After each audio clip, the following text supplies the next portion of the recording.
Whoa, hey, morning, everybody. How y'all doing this morning? Can y'all hear me?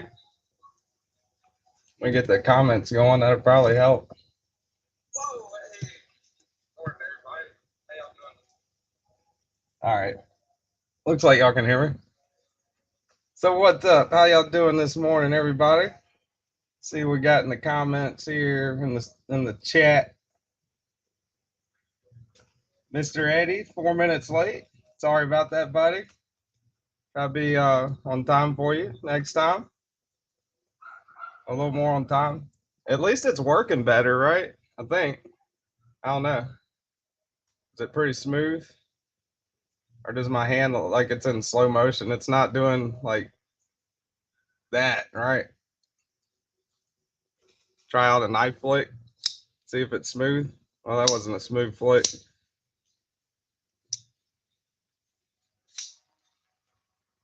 I think it's working better. Anyway, say good morning, everybody. What's up, Kinman? Dan Kinman, sir. Bluetooth Blades. Pivot a bit.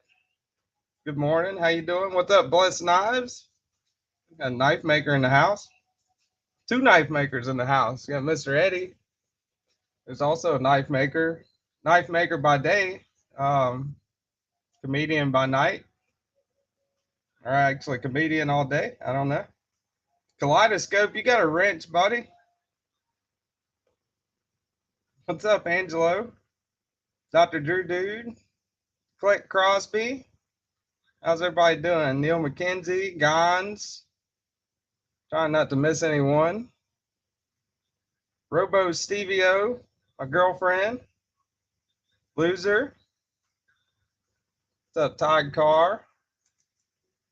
Going back and forth between the StreamYard chat and the YouTube chat on my phone. The YouTube chat on my phone is way more smoother and more reliable than the StreamYard chat. What's up, MPG? How's it going, babe? Doing all right? Shout out to David. How you doing, little buddy? It's my son there watching. Bluetooth Blades, Greg Vanderlip, Nick Martino. How's it going? Actually, StreamYard's pretty caught up. Yeah, y'all check out Mr. Eddie on Instagram. A lot of the more recent knives that I've reviewed, probably, I don't know, half of them were from Mr. Eddie, whether he let me borrow them or trade them, and the other half were from, or not the other half, I don't know, I'd say about 50% Mr. Eddie, about 30% of them been Stephen Weigel, and 20% me. You know, I got the scapegoat. That's about that and the penguin that I won from Angelo. The only ones that are mine that I've had on the channel lately. So I've been really thankful for the community helping me out a lot. You know, otherwise I wouldn't be able to check out a lot of the cooler knives that they got. My Journey, what's up, man? How's it going, buddy? I like your new logo. That's pretty cool. Meredith, or I keep saying Meredith, MPG EDC let me borrow the Balisong, the Squiddy trainer. So shout out to her on that. She's got a pretty cool channel, her and her husband, Conventional Methods. Got a pretty good knife collection. If y'all want to check them out. Is the desktop view showing up pretty good? I tried to put the little background thing in there too. I was searching New Orleans backgrounds, and it came up with a bunch of different stuff. That's the only one that I could get that I could put in there that it's not copyrighted and also isn't super blurred because of the resolution you got to use for a StreamYard background, or the size, I guess, that you have to use for it.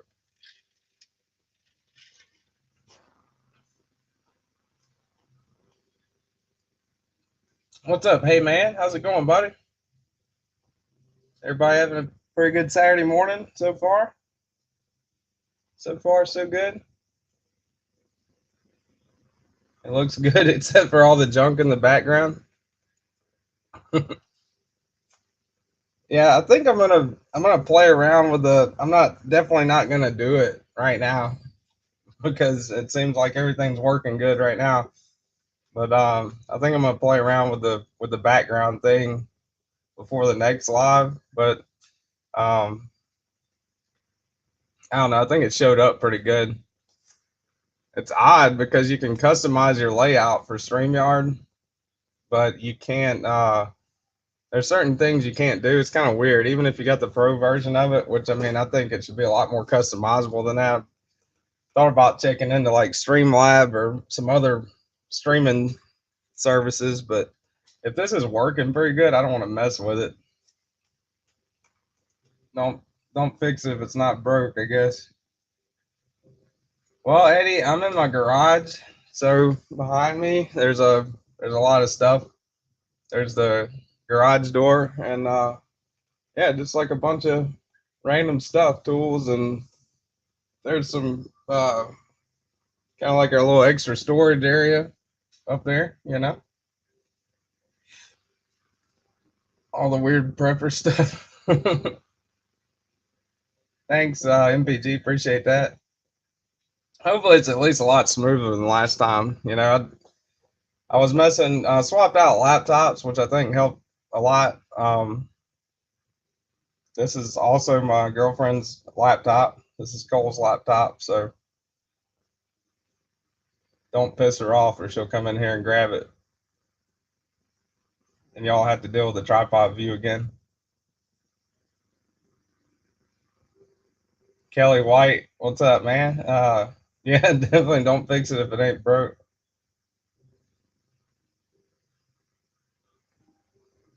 Set up a green screen and project the same background onto it. And, my son's got a green screen. One of my sons has a green screen in his room that he doesn't really use. So I thought about doing that, but I just don't have any way to. I don't know. I have to get pretty creative with trying to hang it, I guess. But I don't know. I think this works out pretty good. What's up, Nameless? It's only one person I think should send him some high-end blades. No cool stuff for TKE. Put up posters. Robo CVO says put up posters of Cindy Crawford in the background. Yeah, put up some real old model posters or something. What's up, Nameless? Bluetooth Blades. Bluetooth Blade says he's going to be uploading 3 videos between today and tomorrow. Dr. Drew.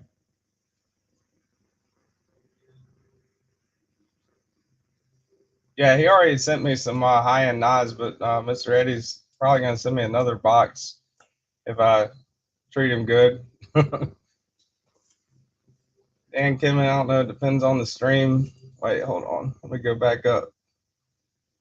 Kimmin was having some streaming issues itself the other day, but the stream turned out pretty good. It's always more frustrating for the person that's doing the stream, I think, than anyone else,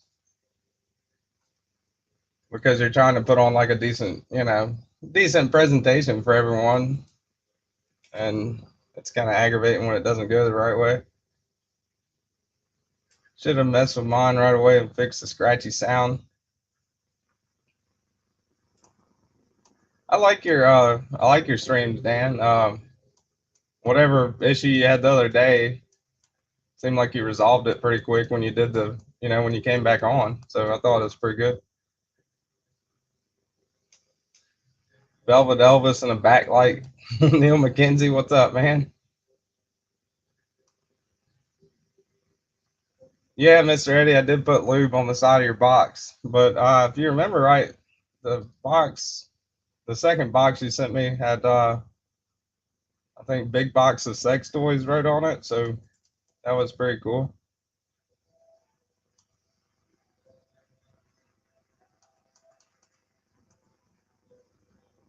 TK should put up posters of other hot senior citizens. My journey, I'm struggling with messed up videos. I like your videos, my journey. David is also watching on his TV. That's cool. Man, I don't know if I would watch myself on the TV. I would be like scary to myself to see a big version of me. It's already bad enough. Y'all gotta look at the little me in the corner right here.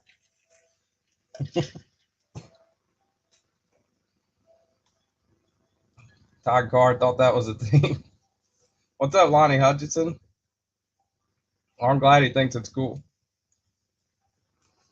David's a pretty big gamer, pretty good gamer too.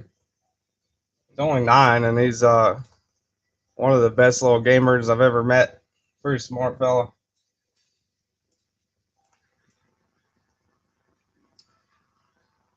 Getting feedback on a cable too close to another. My sound settings were messed up on a few screens. All good now. It was fun. Yeah, Dan, it was. It was definitely fun. I could tell you was getting frustrated with it, man. But you did. You pulled it off very good. What's up, Kathleen Smith? How's it going?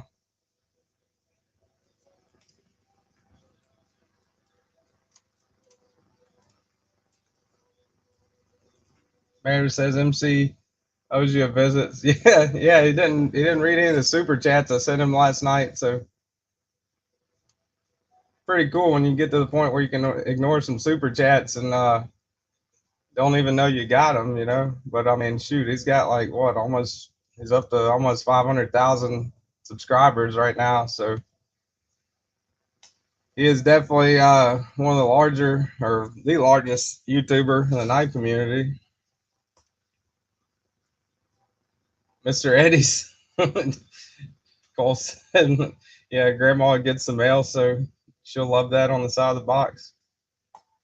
Aunt says I need a full body armor get up.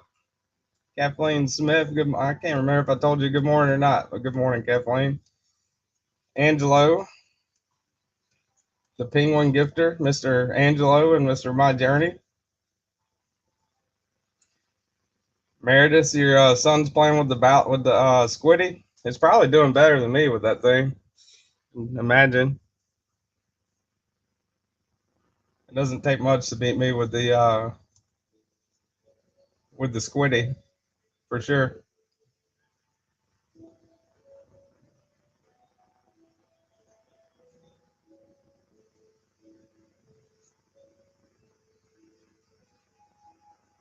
Can y'all hear the background music? Is it too loud or is it even like there? This is supposed to be copyright free fantasy tavern music. So there's that.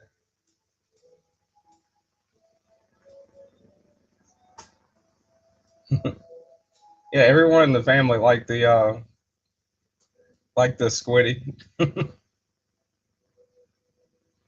Okay, that's cool. Everybody's Stevia.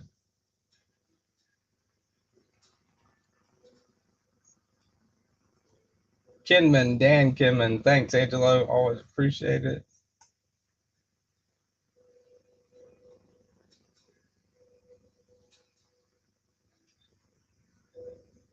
You can hear it faintly. Yeah, Dave, I think, yeah, both of the kids looked at it. They thought it was pretty funny. With a little face on the blade and everything.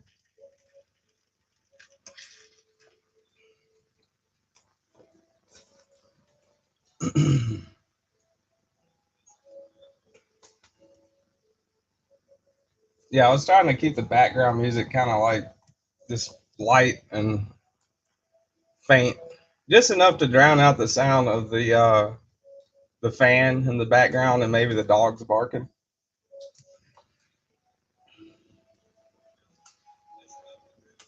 TK, we can hear the background music. It sounds like a grocery store that plays subliminal messages in the background saying not to steal. That's funny.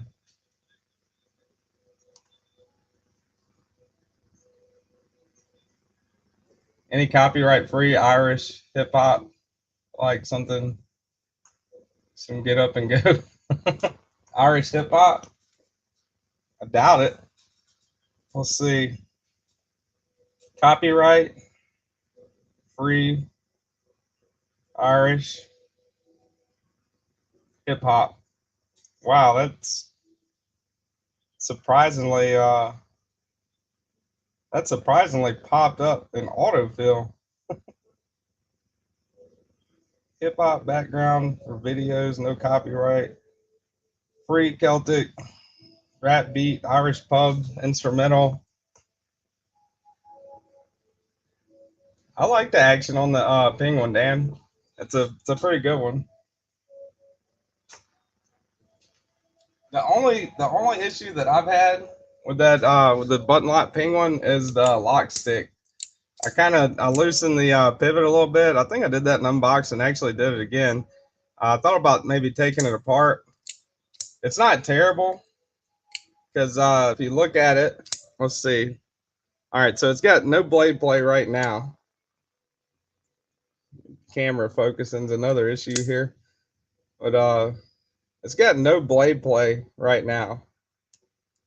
And when I hit the button, it drops shut, right, all the way down, like typically, like a button lock. The button to switch it, I've got to use, I don't know, about 50% power, 40% power to flip it. A little more than something like, say,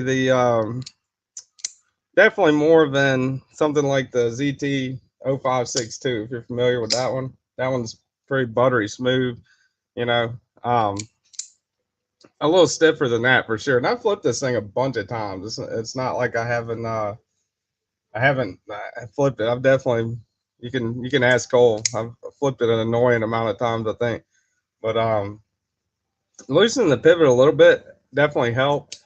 But I'm kind of gonna take it apart. Maybe I don't know, oil it. I put a little bit of KPL in there to kind of lubricate it a little bit. It's not, like I said, it's not terrible. It's just to the point where, all right, so I can use the thumb studs to actuate it if I push them up right. So I got a little cut on the tip of my thumb right there, so it's kind of harder right now. But pushing up, I can open it like that. Reverse flick is, usually I can reverse flick a thumb stud knife fairly easy because that's pretty much like my normal preferred way to open knives. But that one is pretty hard to do that with. I don't know, it's a little stiff, but I think it's kind of working itself in too.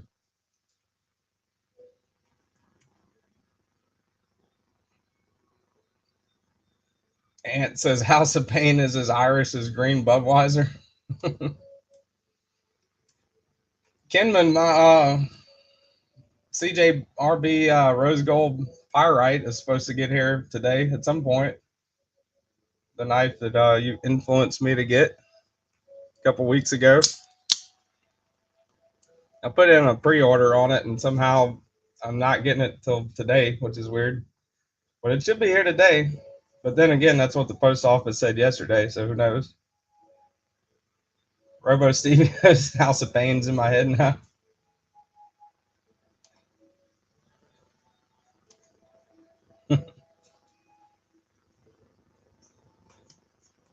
Yeah, definitely testing it out with you.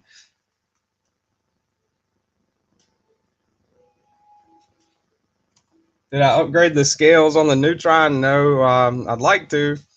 I'm going to talk to TRM, see if they can send me a set of tie scales. I mean, hell, I wouldn't think they would, but then again, they sent me the knife, so yeah, they might actually send me the scales, which would be pretty cool. I would absolutely love to make a video upgrading the scales on this. I still haven't done a full review on this thing, but I love this little knife. It is probably the ultimate slicer, I would say, in my collection. It is super thin, super slicey, great little blade. And that's the TRM Neutron 2, the Magna Cut one. What's up, Dwayne Letterman? I don't think I said good morning to you.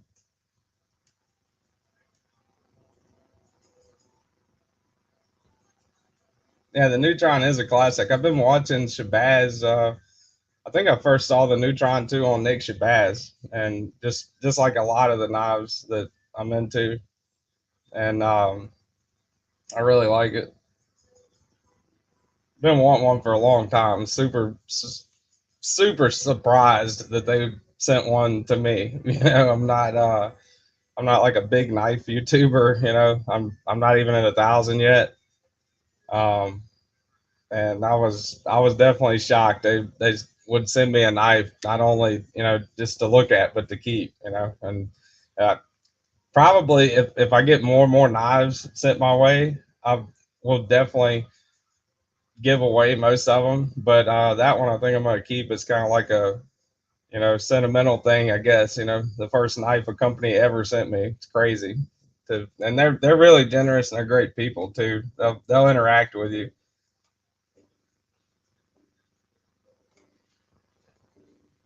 Yeah, I'm definitely consider buying the scales for sure. And to me, it looks like that it's a no brainer on them. I mean, it looks like they're worth it for sure. What's up, JD for EDC? Dot car, yeah. Okay. Let's see. I'll do a pocket check. See what everybody's got today. If I can put up the right one. Yeah, there we go.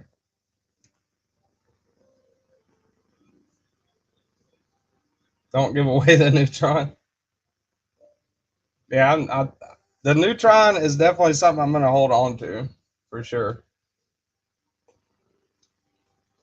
The knife under the neutron, Mr. Eddie, that is the Max Ace Black Mirror. This is the original one that's in M390.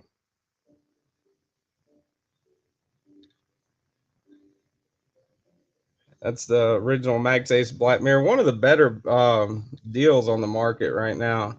And I think they're pretty available. Last time I looked, both of them were actually available. This is the original one, and they did a second one in S90V, a Black Mirror. But definitely a pretty good knife for sure. Reverse flick, you know, is probably the way to go on this one. Um, yeah, then their other pattern is like a really cool raindrop kind of carbon fiber inlay. I wanted the straight titanium, but really good little knife. Like the blade shape, and it'll keep an edge for sure. The M390 that they got on here, but I'm sure that S90V that S90V probably holds an edge a lot better. I would think. But for around 150 bucks, that's a pretty good bargain, I think. Pretty good deal on one for their quality. All right, let me go back up in the chat. Go back up and see what everybody's carrying.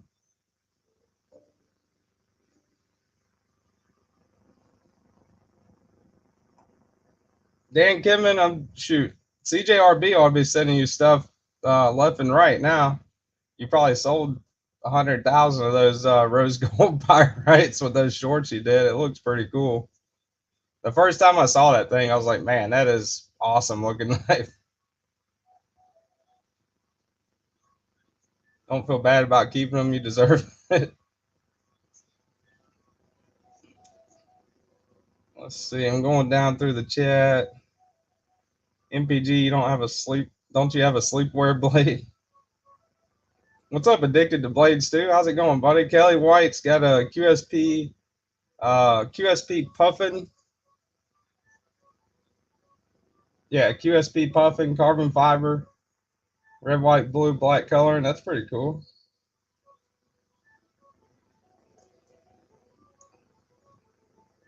Thumb stud action on the Black Mirror. It's got it doesn't have thumb studs. Opening hole. The opening hole is pretty good. Tactical Terry. Mr. Eddie flexing there with the Meg Force. I don't know how to say that. Rivka, Layla, Collab, Sentry. He sent me videos and pictures of. Has an awesome, awesome, beautiful looking knife. Y'all go check out Mr. Eddie _ 411 on Instagram. See pictures of it.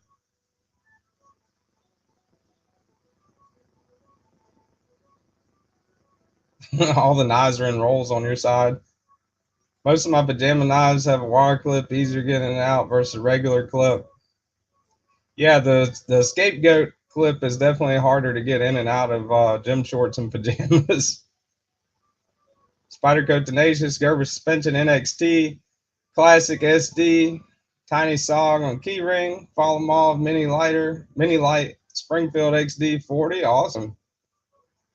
You're decked out there, Neil McKenzie. What's up, Tyler Williams? How's it going, buddy? It's the only thing I found about knives with a hole cutouts like that. The thumb flick usually isn't amazing, but reverse flick is money. Yeah. Microtech Ramlock stitch for Stephen Fletcher. And yeah, I agree with that statement. Kaleidoscope with the thumb holes. I think I saw a full size concept Main Street on Amazon for like 40-ish bucks. I have four, two full size and two. Okay, Nick Martinez says he has four total, two full size and two mini. Paid full price around 80. They're worth 80 all day, but on sale it's crazy. 40 bucks. Definitely have to check that one out. Max Ace Titanus and the Babylon 2. Titanus is massive. It looks massive. Picture MPG flicking with the donut sprinkles knife, left flicking with the wintergreen tic tac knife while typing with her nose. All right, Clint Crosby's got the Pyrite Alt. Forgot it and slept with it last night. What's up, Sterling Stutes? No worries, man. Thanks for coming. Carrying a Civivi Chevalier button lock Micarta. That's cool. Custom anodized titanium clip. Awesome, Dan. That Chevalier, however you want to say it, is one of my favorite EDC knives. If I did a top 10, surprisingly, I've handled, some expensive, nice knives, and I'm sure there's a lot better and a lot more out there, but that Chevalier, to me, is one of my favorite knives. It is a good little cutter, for sure. Very useful for utility stuff. Cole says she really wants one of those little donut knives. Stephen Weigel, Winter Blade Co. Team Factor, lucky. You showed me pictures of that yesterday. What's up, Stephen? How's it going, buddy? Stephen Weigel's also sent a couple of the knives on the table actually belong to him. Let's see. The Vosteed. This is the Dachshund. Pretty sure this is the Dachshund. I keep messing the name of it up. But I really like this one. Got the unboxing of that coming out today. And this is his MSI, which has been gracious enough to let me hold on to this one for a little bit. And he's sending me some OG scales to put on there. So I'm going to try to do him a good job with that and not mess that up. All right, let me see if I can catch up with the chat.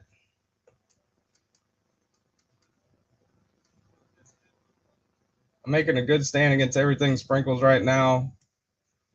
From now on, all my pictures will include packets of equal. Robo, that's funny.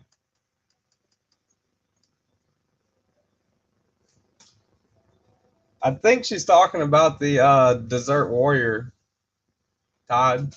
I've showed her a couple pictures of the Desert Warrior. She really liked them. All right, Dr. Drew Dude's got the Chavez Tie Redemption 229 kit style. That's awesome. Forrest Hanks, Choo Choo Hank, ONS Mini Gun Deck Wallet, EDC Roundtable Coin, The Last Ranger Poker Chip, Sky Ring, Sky King Homage Watch. That's pretty cool. You're loaded down too, Dr. Drew. Just what Matt Michaelis. I'm probably butchering that. Still haven't had a cup of coffee yet.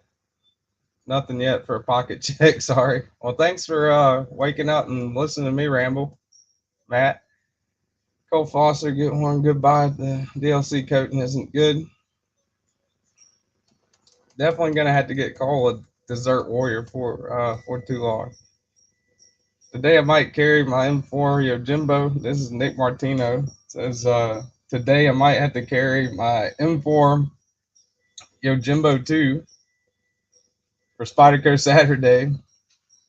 My top Street Scalpel 2 Leatherman Skeletal and the Olight Warrior Mini and Camo. That's awesome. I bet that Yojimbo and M4 is pretty cool.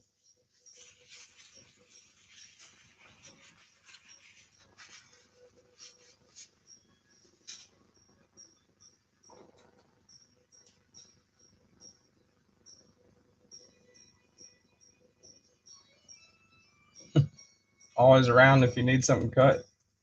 Winter Blanco Factor Purple 3 Oreo Dave. Man, I would really like a Factor. Stephen Weigel is going to send me his to try out after Carry and Cut checks it out.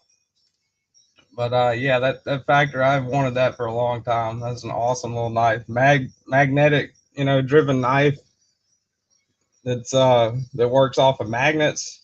Winter Blanco does some pretty cool work. Yeah, y'all go check out Meredith MPG EDC's Desert Warrior videos. She's got some pretty cool stuff. And definitely check out Addicted to Blades too. He has a lot of stuff, a lot of good content. 3 new ones coming from Devo. Look absolutely amazing too. The Lush, the new Stout, and TPK exclusive Tallboy and the Fireball. That's awesome, Nick Martino. Yeah, those do look cool. The collab with Stasa 23 between him and Devo, that looks pretty neat. What's up, Splitting Slices? Howdy, Night's Edge, Cole Foster, and Mr. Eddie. Great Winter Blanco Factor, but per wild color all yours. Microtech Sticks, Work Tough Gear Wolverine for Scott Bruce 72. What's up, man?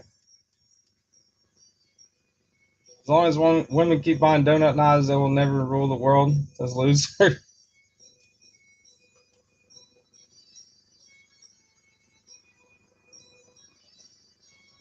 I think all the models. All right, Nick Martino is saying I think all the models did in M4 are great. I only have 4. It did a lot more, but M4 kicks ass. Yeah, the M4 that I've tried out, the only M4 I've tried out is on Stephen Weigel. I actually don't have it on the table here, but the full immunity that he's letting me borrow, the M4 on that little one is pretty good.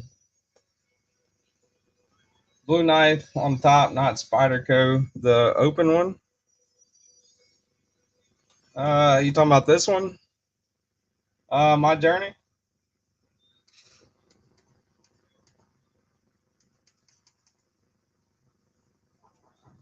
Yeah, definitely go subscribe to MPG. She's got some good stuff.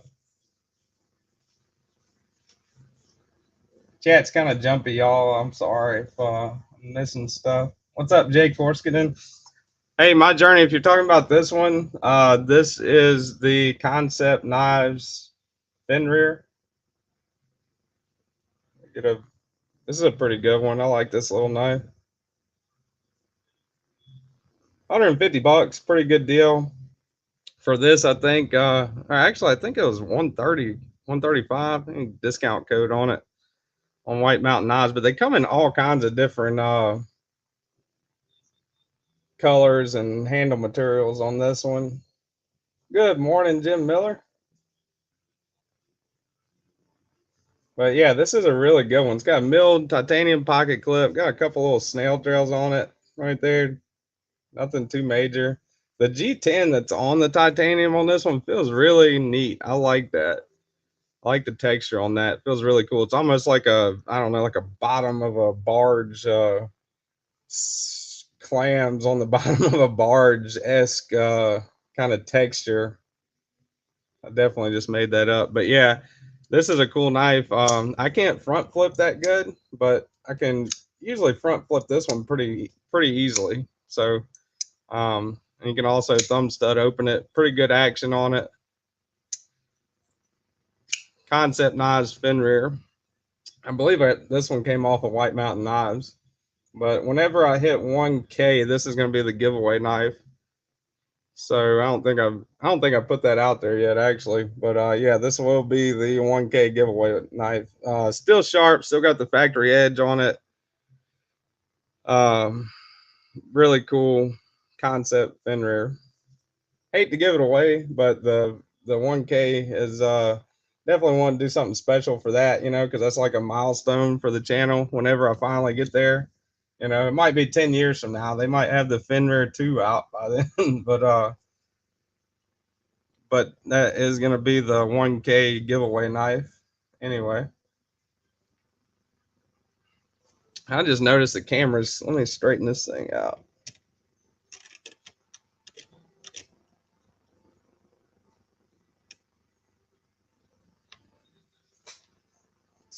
Yeah, that looks a little better, I think. The Hank, I was trying to showcase last week. I think I mentioned it, but Alicord Paracord makes these, and this is a real. It feels really nice. She did a really good job on the Hank, and I might give one of those away too for the 1K. So concept Fenrir and a Hank will be given away in about 10 years when I hit 1K or whenever it comes. Loser, you're gonna have a chance to get it, buddy. I'll be lurking. Got to go on the treadmill for. Wow, good for you getting on the treadmill. I would probably need to do that myself, I'm sure. And chat's jumpy right now, y'all. I'm sorry if I'm missing stuff. What's up, Kevin Smith and Knives? I have to go back up because I think I missed a good bit of stuff talking about that Fenrir.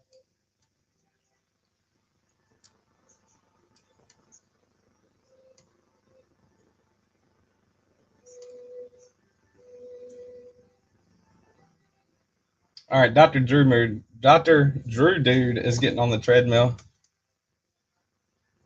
What's up, Lenny Bianchi? How you and Knife Wife doing today, buddy?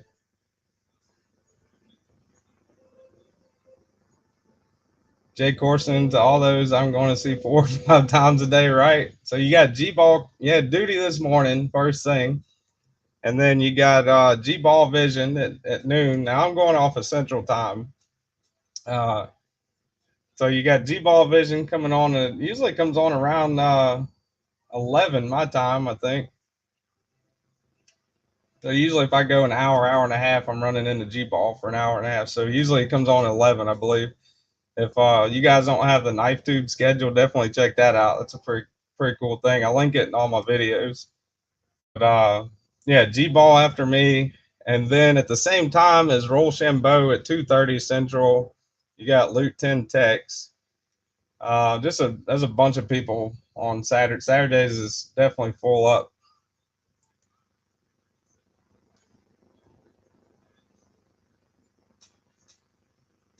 Wait, whose logo is badass? Nick Martino. I didn't catch it. Good morning, Joe Isabella, from my garage to yours. Yeah, it's getting hot too. In southeast Louisiana, it's starting to get warm. So I'm at the, I don't know, I might end up having to move the stream to the office or something whenever it's like, you know, super hot. June, July, August. It gets pretty hot around here, you know. Usually over 100 is, you know, the highs in July. When the sun comes, hell, in New Orleans, you know, southeast Louisiana, whenever the sun comes up in July and August, it's usually already above 90, you know, at dawn. So, yeah, Concept does make some pretty awesome stuff, Nick Martino, for sure. Quality is top notch. Now, I don't like everything they do either, but they do a lot of different kind of stuff. You know, it's not all the same. So I definitely appreciate that. Kevin Smith and Knives, we're about to hop on the Street Glide and take off for the day. Don't know where we're going. Don't don't care where we end up. That's awesome, dude. Knight's Edge better be a sub. My Kaiser Earth Day sales are coming today. They were supposed to come Monday. Yeah, I got one of those. One of them is for 80. I think usually retails around 80. I got for around 35 or something.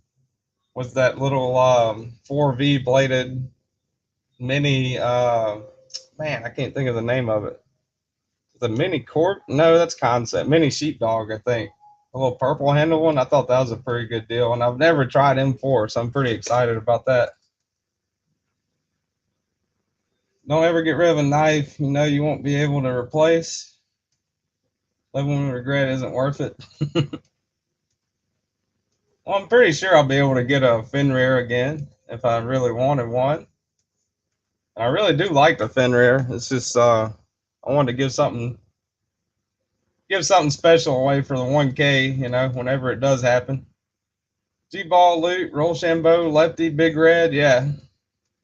TK, you should have a full 2-hour time slot. G-Ball starts around 12:45 Eastern. Okay, so he starts.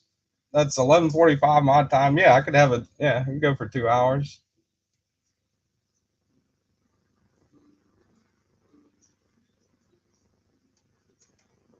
On the Fenrir Sparrow. Casey probably going to pop in. Just in Ohio. What's up, Just in Ohio? Concept Tuckamore is still one of my favorites. I'm not. I don't know that one, Dan Kimman, but I'm gonna check that one out. Man, I wonder if my I don't know if I should try this or not. I wonder if my stream's running smooth enough now to wonder if my stream's running smooth enough now to do a screen share where I can, you know, like look at knives and you guys can see what I'm looking at. So if you tell me a cool knife, I can look it up on the live stream. I don't know. I don't know if I want to venture out to try that right now. Might mess this whole thing up. You might just all of a sudden see the Fallout standby screen. Cole, I think Cole's ready for me to quit watching Fallout. I don't know. I think I'm on episode 8, maybe. I don't know how many there are. Maybe they're on 7 or 8. Really excellent show. I like it a lot. Not for everybody though. A lot of violence in it for sure. Mr. Eddie says, "Oh, I won't be here for 2 hours." Well, I appreciate you dropping in, even if you're not here for 2 hours, Mr. Eddie. You definitely helped the channel out a lot, man. Blade HQ thanks as M4 Yo Jumbo for 108 bucks. That is a killer deal, Nick Martino. No, Stephen Fletcher. I never tried the Django. I had the Padre, but I traded it to Mr. Eddie. Dan Kimman, you have nice taste. Kimman's got some awesome stuff.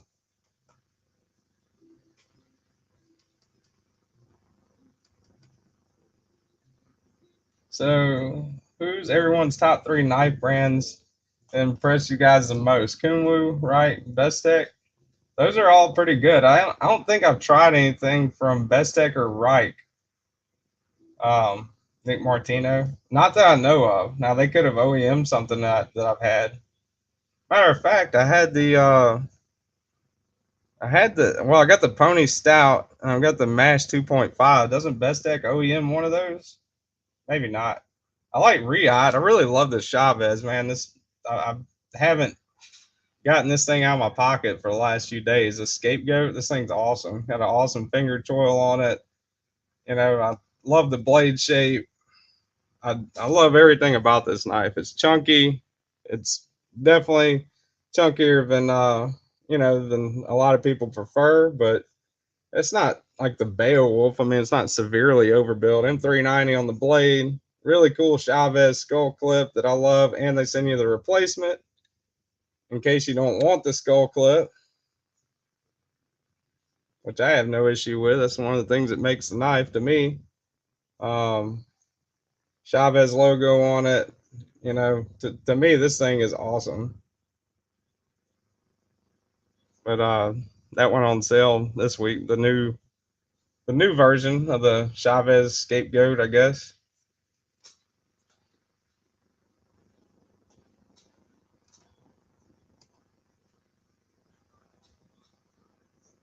Let's see if I can catch up with the chat.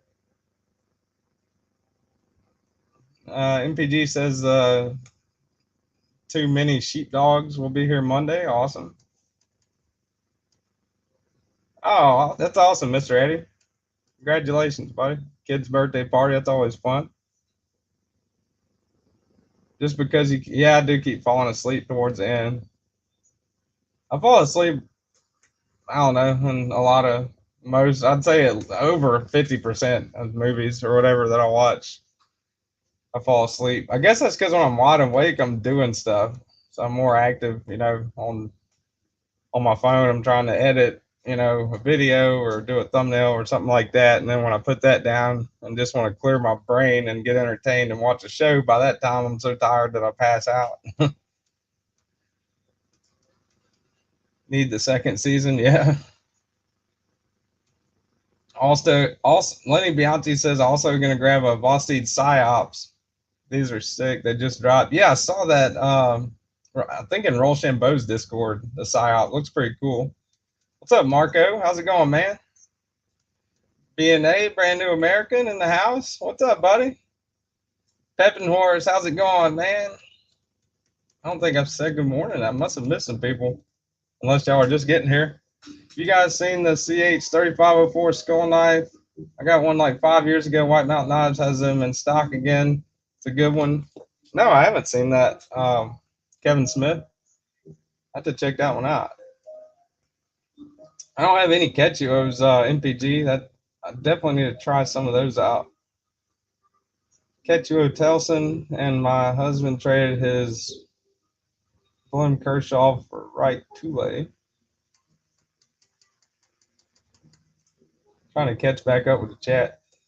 Just got back from a brunch with the wife. That's awesome. Pepin Horse. Did you have a Bloody Mary, mimosa, or something like that? I know in New Orleans you can't hardly go to like brunch or something at a restaurant without, it's like customary. Here, you want? Good morning. You want some vodka?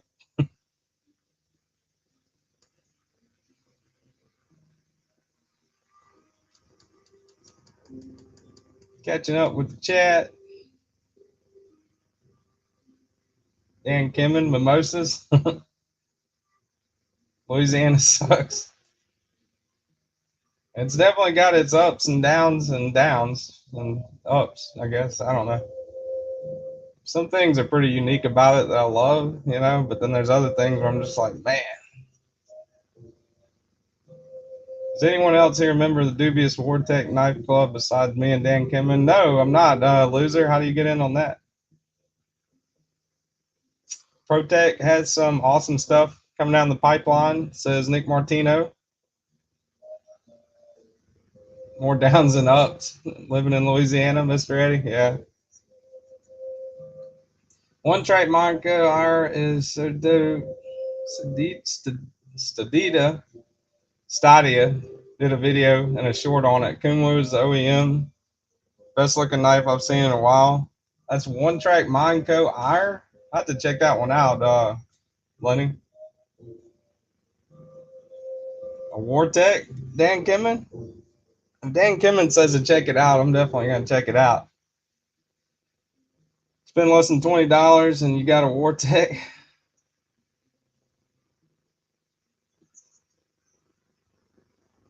Like a mini Tonto with wood handles and a sheath. Yeah, Mr. Eddie's making he's making some really cool knives right now. Mr. Eddie does some good stuff. He knows how to make some good knives. Definitely.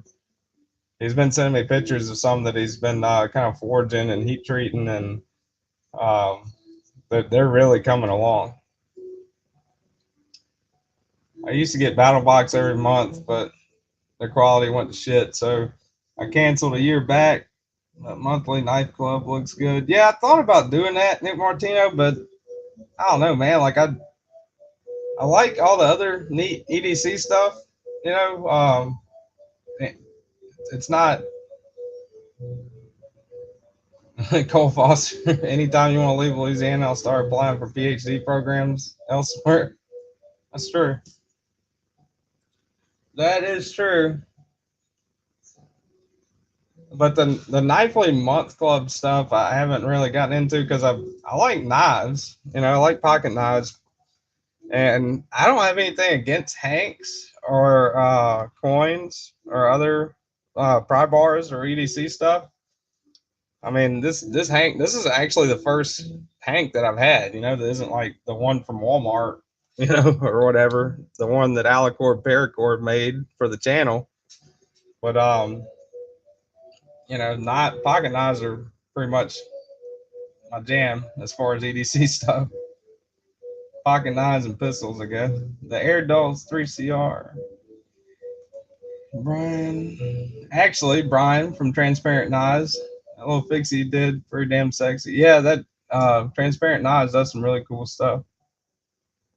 Mr. Eddie says I use my shirt as a Hank, right? Gas station special cuts air one time, then dull. So that's the Vortec, cuts air one time, then it's dull. Stephen Fletcher, I've decided I'm going to trade my Kunwu Django with DLC and get red and black G10 scales.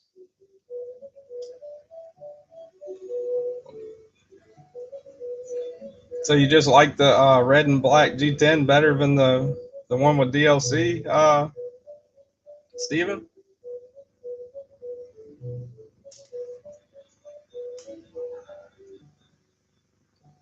Yeah, I agree with that, Nick Martino, for sure. It's pretty much how I feel about it. I just like buying specific stuff, you know, so I don't think like the battle box or a knife club box or something like that. You know, they do have some neat little stuff, and I'm not saying I wouldn't think it was neat, but you know, I would just, instead of spending 150 a month on that, you know, if I see a knife that I know I like, you know, then I would rather probably get that.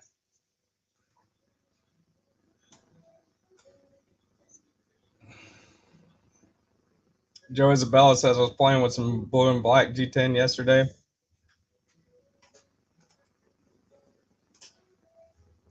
Amazon special.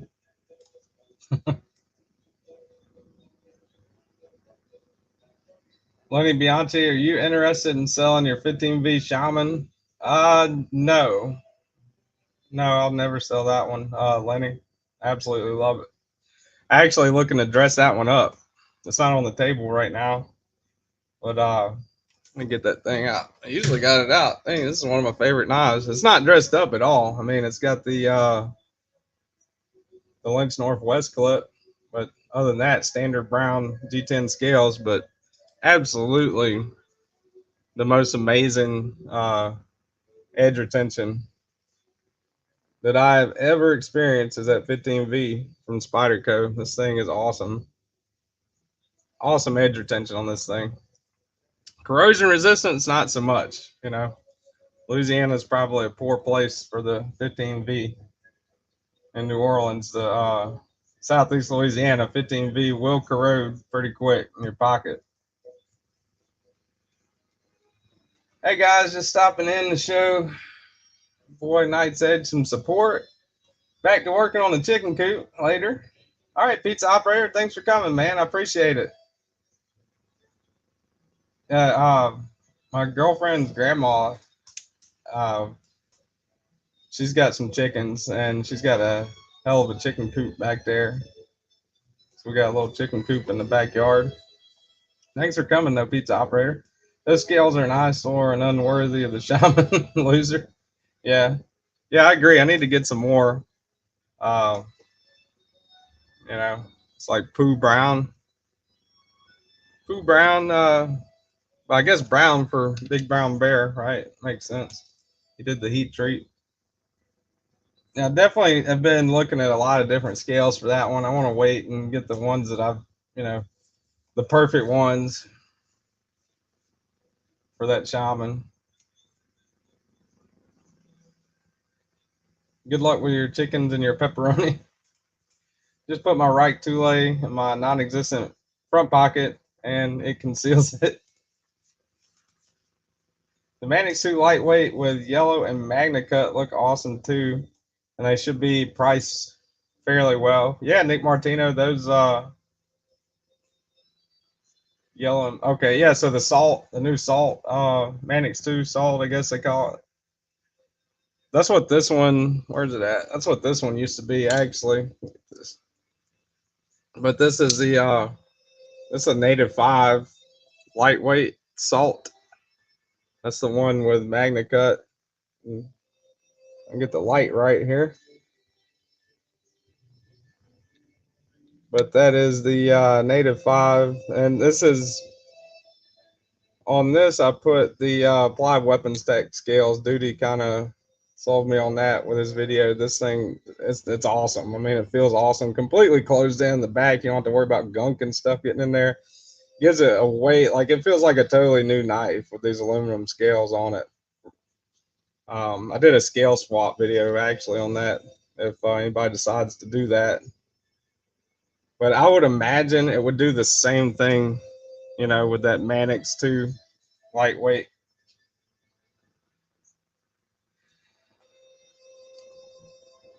Kelly White, I have ones from Kaizen, aka Met Boss.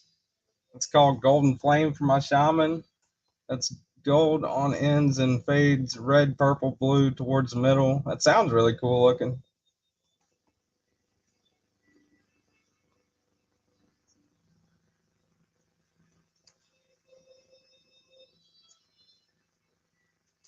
Yeah, Nick Martino, you talking about these on the ones on the Native 5? Yeah, that's Applied Weapons Tech scales. I think it's blue. Blue Cerakote. They call it. There's some special name for it, but it's got a really cool texture to it. It's got a really light texture. You know, it's like the texture is barely there, but it is there.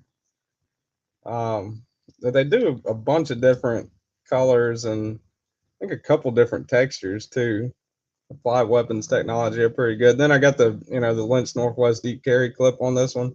This is one of my favorite little knives to carry. I mean, it's kind of disappears in the pocket, but with the Applied Weapons Tech scales on it, it kind of makes it seem like more premium, I guess. Got like a more substantial feel.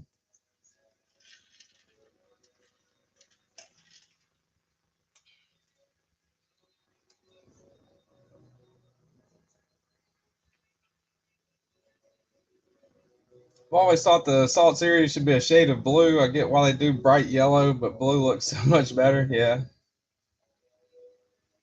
I wish Spyderco would just do away with VG10 on their Japanese knives and just go all K390. You know, I like the color blue. I don't have one out. I like the color blue on the Andela and the Delica and the Endura, but I don't really care for that texture on that FRN. It feels cheap. But I do love me some K390. That stuff holds a hell of an edge too.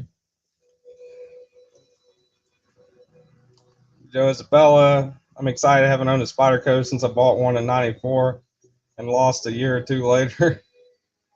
Yeah, they've definitely Joe Isabella Spyderco has definitely modernized a lot since '94. I think they actually invented the pocket clip knife. They invented a few things with knives. They were some of the first to do a lot of things with knives. The opening hole pocket clip, I think that's all Spyderco. Happy birthday to Mr. 80's kids. Shout out to them. Aluminum and Magna Cut. That's what's up. Yeah, I love that little thing, Nick Martina.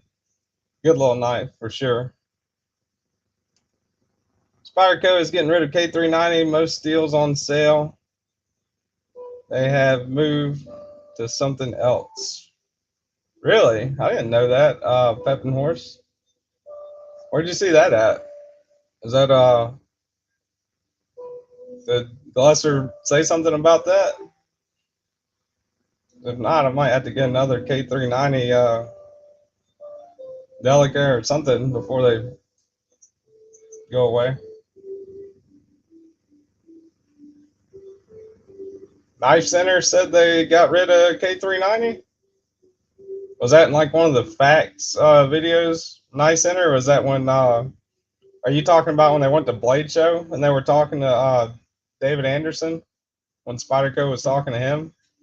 I didn't know that. That's crazy. I don't see why they would do that. K390 is awesome. Were those the ones they had fish in the tanks? I don't know what you're talking about, sweet Cole.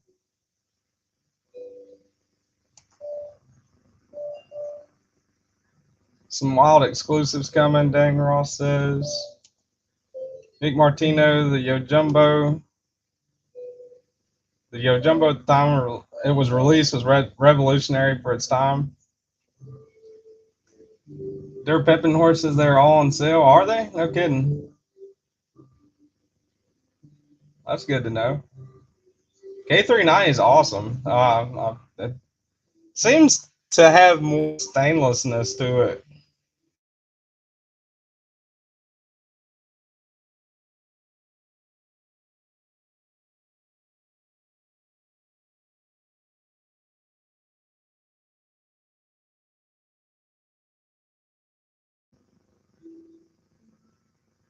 Did it black out there for a minute? Is that just my screen doing that?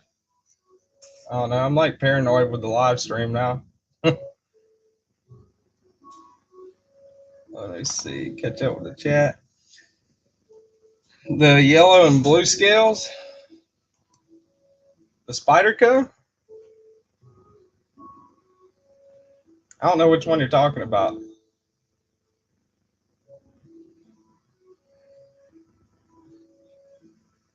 Dirt Pepinor says, unfortunately, Spyderco went light blue with their lightweight series. Benchmade went blue with their new water-oriented stuff. Yeah, right, Dan Kinman. Uh-oh. The face cam, well, I mean, even the laptop camera has to take a break from my face every now and then. Let me see if I can get this thing out. That's your K390 Indela, right? Now they've got the Delica, which I think was the original one, and then they came out with the Endura, which is a large one, and the Indela is kind of like the in between, you know. But definitely, you know, I mean, I definitely agree with the fact that this is like an outdated design for sure. You know, I would love to have a, you know, I don't even know if they could call it the Indela. I think they're on the 4 now with the Delica, but I don't even know if they could call it that. They'd have to call it like the Indela 2024 or something. But I would love to have like a different scales, compression lock. You know, I mean, there's all kinds of improvements you can do with this knife. I mean, it's a solid knife. It's a good cutter, solid knife, thin blade stock, you know, not ultra thin or anything, but the main attraction with this one for me, if this one didn't have the K390, I wouldn't buy it. You know, the steel is the only attraction really on this knife for me. And the fact that it's a Spyderco. You know, I mean, I collect Spydercos, but even within the parameters of being a Spyderco, there's still way, way, way better knives than, you know, the Delica, the Indela, or the Endura. You know, I'm not saying they're terrible, but they're way outdated. And the FRN just kind of, you know, I had to sand this down actually. I took a little fine emery cloth sandpaper and kind of sanded it down, made it a little smoother, you know. But yeah, this is the K390 on this is definitely the main attraction, I think. You know, as far as edge retention goes, from what I've experienced, 15V and K390 are the two kings of edge retention and everything I've experienced. And I have by far not experienced everything, but that's them side by side right there. It'd probably help if I put them, you know, in the camera, in front of the camera. But you can kind of see it's, you know, the K390 has a little bit of a patina, kind of almost like a yellowish kind of patina. The 15V kind of takes like a darker patina, but the 15V rusts quicker than the K390. If you look close at the Shaman, real close, you can see a couple little rust spots that I cleaned up on it. Not huge or big, but I only carried it a couple of days in a row. When I got it, it was like July, and I worked a 16-hour shift. It was in my pocket. I was like sweating all day, and working on a steam system too. So, you know, it was just humid all the way around, and that thing had rust spots on it the next morning. Just from the environment. One day, a couple of days, but that one day mainly. So that's why I can't carry 15V every day. If I could get it with a DLC coating or something that prevented the rust a little more, I would carry 15V every day. Like, I've sharpened it once just to put my angle on it, not because it got dull like that. And that thing's cut rubber, rope, fire, like all kinds of stuff, and it's like a laser beam. Well, if anything happens, can you just start part two live like Cole does from time to time? Yeah, I can do that. It wouldn't be the same link, I mean, if that does happen, and I did it, it would be a different link. But yeah, I would do that. I mean, unless it's like I'm right, close to the end or something. Neil McKenzie 4V got delayed. Supposed to be delivered on Thursday. Now expected next week. That sucks. Oh, mine didn't get delayed. It was supposed to be delivered yesterday, and then now it's saying it's showing up today, and it's out for delivery. So who knows? Dan Loser says, "LL, Dan Kimman, like to see the type that you're drawing in with that." What's up, Conventional Methods? Trying to catch up with the chat here. They're spraying the field. Wait, where are they spraying the field behind your house with? Dang, Ross. Like, you talking about they're spraying it to kill the grass, or they mosquitoes spraying it, or like spraying it down with water because of a wildfire? Hope that's not the case.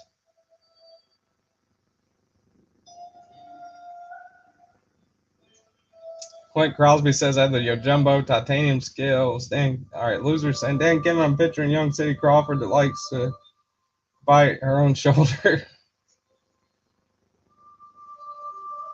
Yours is out for delivery. Neil McKenzie, that's good. Nick Martinez says, do you have an amphibian? Do you have an amphibian? If not, are you looking to get one? TKE, I see you got a nice little Microtech collection going. Yeah, I do. I don't know. This one's actually Stephen Weigel's. It's not mine. I love this thing. I'm gonna get one eventually. MSI.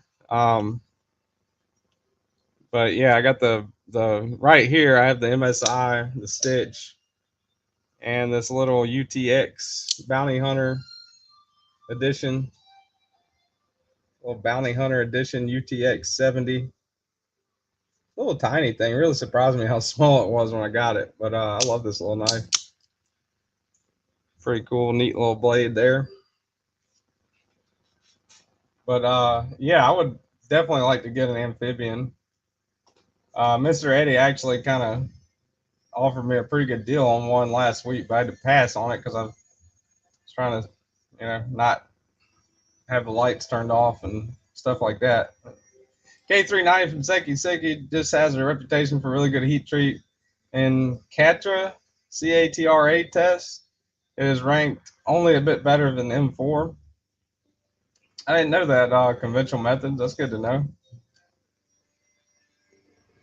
McKenzie, I'll just keep flipping my 154, my Carter version until it arrives. So smooth. What's up, Chef Rocky? How's it going, babe? Doing all right? Marco, I think I said hey to you. Dang, Ross. Trying to catch up with the chat again, y'all. Planting season, all the tractors out tilling the land, planting and fertilizing. Well, that's good. MSI is so cool looking. I love it, but the detent could be a bit stronger. Yeah, that's true, Dan Kimmen, for sure. You can shake it open. Like it's not like when you turn it. If you turn it upside down, it opens up. It's not. It has a detent, but you can definitely shake it open. The MSI. Just I think because that blade's so heavy, right? Well, let me actually do it right now. But yeah, like I'm my finger thumb's not on the lock, right? So, right. So that's how light of a detent it is. Now I can do this lightly, and it's not. See, it's not coming open. But if I give it a good quick, most of the time it'll come open. Sometimes it'll come all the way open and lock. But it's not like if you turn the thing upside down, it just falls open. It does have a detent, but it's not a strong detent at all. Plus the fact that this thing is a really heavy blade, I think, doesn't help it out. So that's also definitely something to be aware of, if you're looking to get MSI and that's an issue for you, for sure.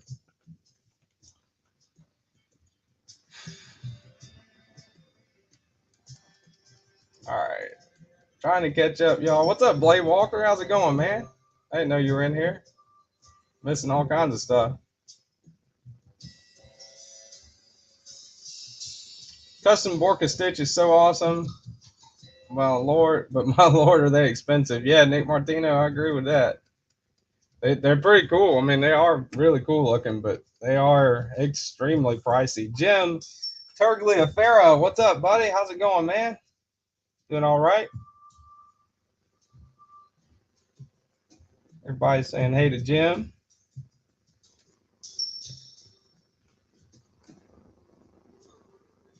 What's upcoming about the drop that everybody that y'all are excited about? I like the Chupacabra. It looks pretty neat. I'd love to try that thing out with the super lock. I don't know. There's a bunch of stuff. I heard. Actually, I think Stephen Weigel was telling me that Winter Blakeco is going to make an XL factor, that's awesome. I've never even handled the factor. It's like one of my dream knives. But I can imagine an XL version, or a large version would be pretty cool.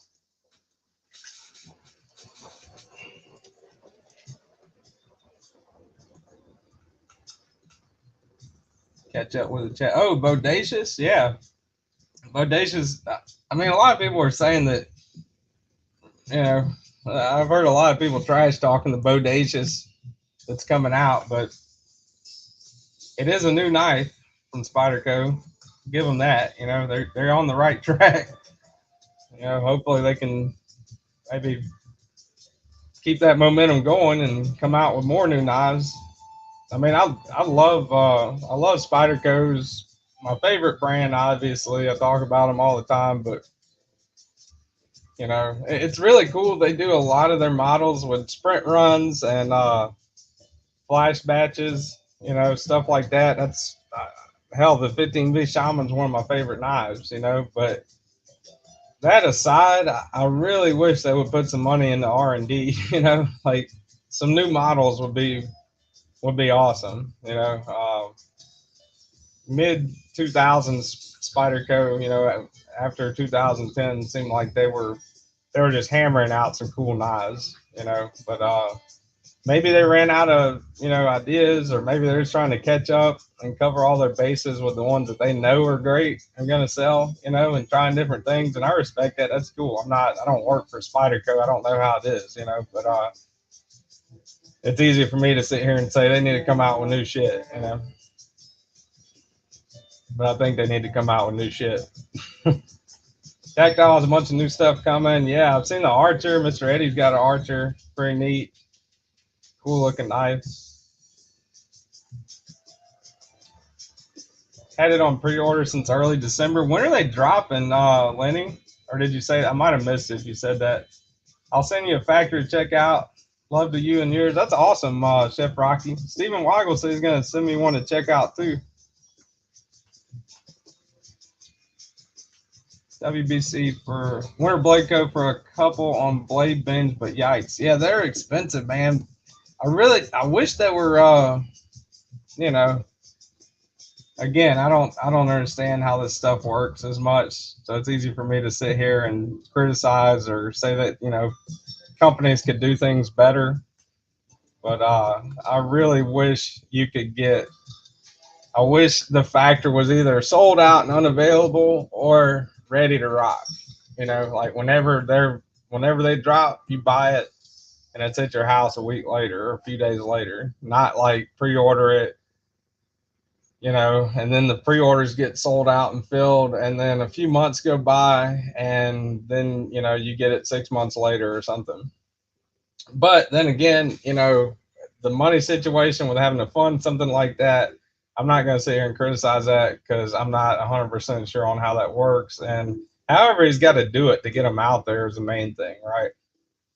Lenny Bianchi, I was talking about the Bodacious. I was asking when they're actually going to put them out there. Like, when are they going to ship? I had a Military 2 on pre-order on Knife Center. I think either it was nothing or I think I might have paid $5 to pre-order it. And that thing was on pre-order for like months and months. And then I just canceled the pre-order, so I never got a Military 2. Nick Martino says, same with ZT when they were doing collabs with people. Their knives were awesome, but both have seemed to stop working with people. Yeah. I mean, it's maybe so, Nick Martino. It's hard to say. I know COVID happened, and a lot of this shit's changed since COVID, right? So, COVID definitely put the brakes on a lot of shit. Shipping, material availability, stuff like that, but it's been, what, 3 years minimum? I'd say 3 years, stuff was starting to open back up 3 years ago. So, I don't know. Oh, Lane Beyonce, you're not sure? Okay. That's why I kind of hesitate on pre-ordering them. I really would like to get the S90B Military 2 whenever I finally get one. Blade Walker says he ordered a Neptune last night. You must have been watching Metal Complex's live then when whenever Metal Complex said that Neptunes are back in stock, or somebody told him and he read it and said they're back in stock. A minute later, the Max Ace website was crashed because of all the people trying to get on there and get them. That's why you call him an influencer, for sure.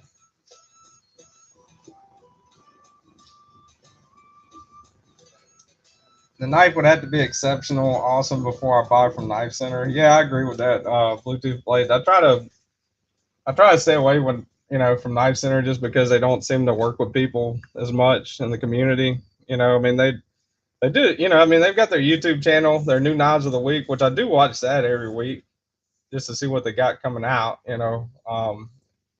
But they don't sizzle and they don't really do promotions and stuff as much. They kind of act more like a major corporation, it seems like to me. Conventional method. TK, is that stitch aluminum or G10? That's the G10. It's a G10 stitch. I would have got the aluminum if the aluminum was out. Whenever I got this one, if the aluminum was available for sure. But this is the G10, and I like the G10. The fluted G10 this feels really nice. It's a good texture on it. Feels really great. Yeah, this came out October 23. I really like how they put the born on date too on their knives. And really, for Microtech, compared to the other stitch, especially the Ramlock stitch has a lack of billboarding, which is cool. That's one of the things I really love about the Devo Pony Stout is the fact that everything's hidden on it. It's a naked knife whenever you're looking at it. They've got the inside the back spacer, they've got S90V, and on the side inside of the scale they've got Devo knives. But other than that, if you're just looking at the Pony Stout, it's a bare knife, which is cool. I like that.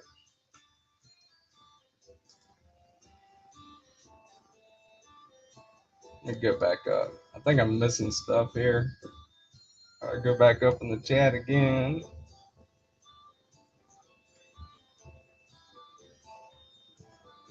All right. Yeah, Kaleidoscope, the Max Ace. Max Ace is back up. Is that the $100 OTF? Yeah, Lenny Bianchi, that Neptune's the $108 OTF. I was able to get through the website for whatever reason, says Blade Walker. 123 with shipping, awesome looking deal on that Neptune for sure. I'd definitely like to get one of those eventually just to try it out. Still has some dagger blade and serrated in stock. I don't really care for serrated, but that direct delta that Mr. Eddie traded me, or that I traded him a couple knives for that one. I really love that direct delta. Now it's not all serrated. I probably wouldn't have gotten it if it was, but it's dagger ground, so it's serrated on one side and then plain edge on the other, and I really like that thing. Conventional method said my dad got the aluminum, and he is telling me it feels almost the same as the fluted G10. That's cool. Yeah, they did a good job on that fluted G10. They don't ever mingle with the knife community. Talking about Knife Center, Nick Martino, yeah. That pocket clip on the stitch looks a little nasty. Yeah, it's a little aggravating getting in and out, but that I think it's pretty much standard for Microtex folders. ECA and Seth. Yeah, I'm pretty much the same way, Nick Martino. I like David Anderson and Seth, but the Knife Center is just lacks, and a bunch of other aspects. The main thing, one of the main things is they don't sizzle. They don't kind of help you out, so you got to pay everything up front. Stitch clip is actually very nice. Those conventional methods, and I like the clip, and I like the way they put the born on date and all that stuff. And I don't have anything against the looks of it.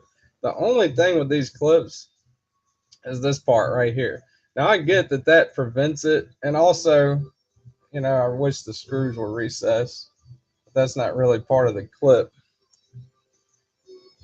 So improvements that I wish they had here on this one at least is, the screws being, that should be recessed. And this dip right here, when you put it in your pocket, unless you got really thin pants, and sometimes even if you do, it'll catch right there. So you'll be stuck with like that hanging out and not even realize it unless you check, or me anyway, but I'm a dumbass. But, and then you got to grab, your pocket with, your other hand and push it in to force it up to deep carry. And then it's got to get past those screws. So that's one thing I have against their clip. Other than that, I'm pretty much, it's not a terrible clip.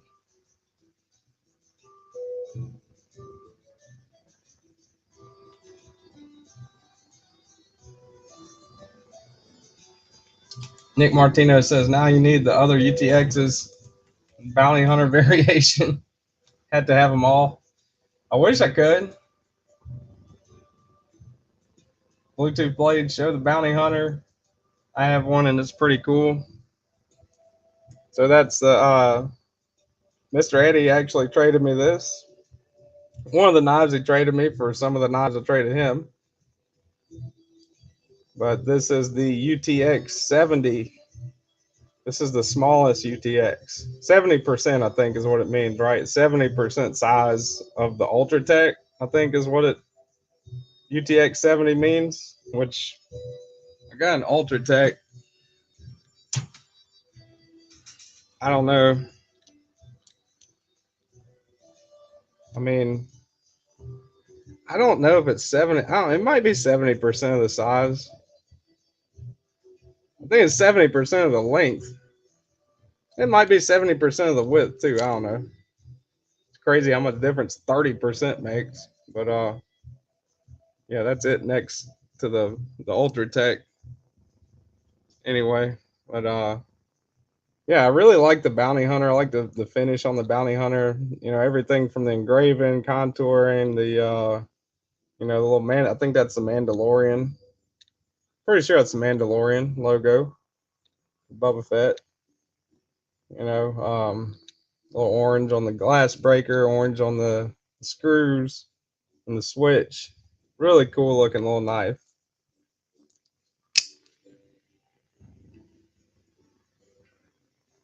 and it's definitely you know, it's definitely pocket friendly, right? It's a small little knife, small little glass breaker too, which I'm sure if you put enough force behind it, it would still work. You know, fully functional with a tungsten carbide bead at the end of it.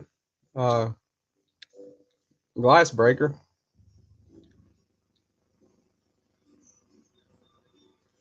But yeah, this thing, I mean, it goes in and out just just as smooth, just as reliable as the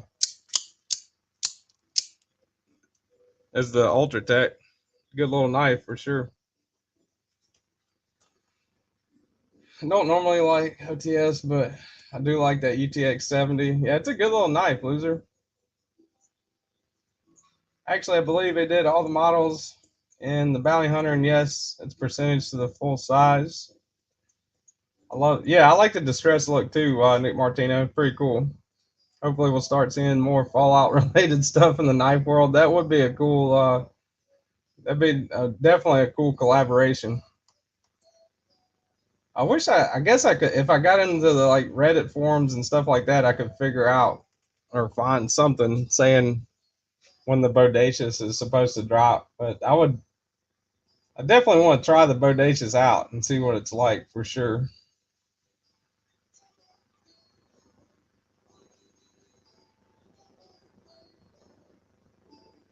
Yeah, conventional methods. I'm with you on the Spyderco clips.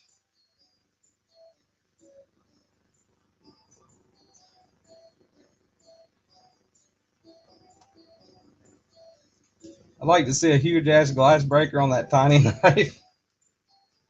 Man, I wish Microtech would. And I think with okay, later, Clint Crosby. Thanks for coming, man. Have a great day. Uh, I think with the new generation, the 2024s, Microtechs, the ones I've seen anyway, I think they've got the Cypher, maybe the Hera, the Scarab, maybe. Not sure on that one. And the Combat Troodon. These are the ones I've just seen on Metal Complex with I think they're called Gen 3 2024 made. I think they're doing it with all of them. But big difference they've got that Microtech is doing is, the glass breaker on it's going to be, instead of being this huge thing that sticks out of your pocket, pokes your hand and stuff like that, it's just going to be the little tungsten carbide bead on the tail end of it, which works, just as good as this does from everything I've seen. And their clips are going to be kind of like the roll style clips. I guess I don't know what the proper name for them is, but like the ball at the end of them, instead of this one. So going to be fairly similar in style to this Heretic anyway. The new Gen 3s anyway. I don't know if they're going, if all the Microtechs that are coming out from now on are doing like that, but I think that's a definite improvement. And I think they're also going from this proprietary hardware that you got to buy the $30 bit to get into the knife. I think they're going from that to, just like Heretic, the Torx bits. So that's good too, right? And be able to get in there and mess with it without having to actually without having to buy a bit. That's pretty cool. Definite improvement, I think. Which, I mean, Morfione, his son owns Heretic. So Vero make all right. Let me catch up. Y'all talking about Vero? I catch up here. I think Vero knives look pretty cool, Steven. I've never handled one, but they definitely look really neat. I like the way they look, but a lot of people don't like the way Spydercos look. I've got 20 of them. I love the way they look.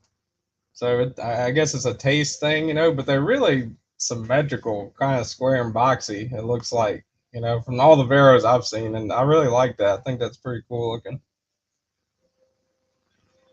Bluetooth Blade said Vero's awesome. Microtech should do models with Reich. Yeah. which I mean that would take away from being all American made, Nick Martino, but it would definitely knock the price down too. Might be a good thing, might be a bad thing. It'd make them more readily available if they did more models with Mike Wright for sure, and it'd knock the price down. But then again, if they split them and did just American made Microtechs and then just collab with Wright Microtechs in the same models, which I don't think they would do, they would probably up the price of their American stuff, I would think. Stephen Wild says, I want one, but feel like I never hear them mentioned. Seem like they've been mentioned more lately. I don't know if they put new stuff. I'm not as familiar with their models, but I know Rob's recently got a couple, or at least one new Vero. Since one's in a Vero for me to review, I've never heard of them. Rob's Nerdy Knives did a pretty cool video, or I think a couple of cool videos and shorts with the whatever it is new Vero that he's got.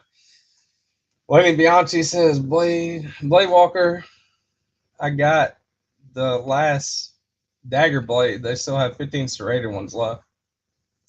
Anyone picked up the Remit Peregrine? I really, really like mine, says Kelly White. I have not tried that one out. Nick Martino says Shiro and Hoghouse are making beautiful knives too. So isn't CK Custom Knife Factory? Only one I was interested in was a double edge.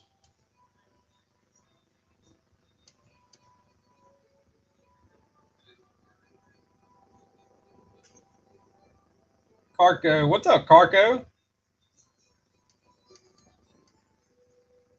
I don't think I said hey to you, buddy. I'm sorry if I missed you.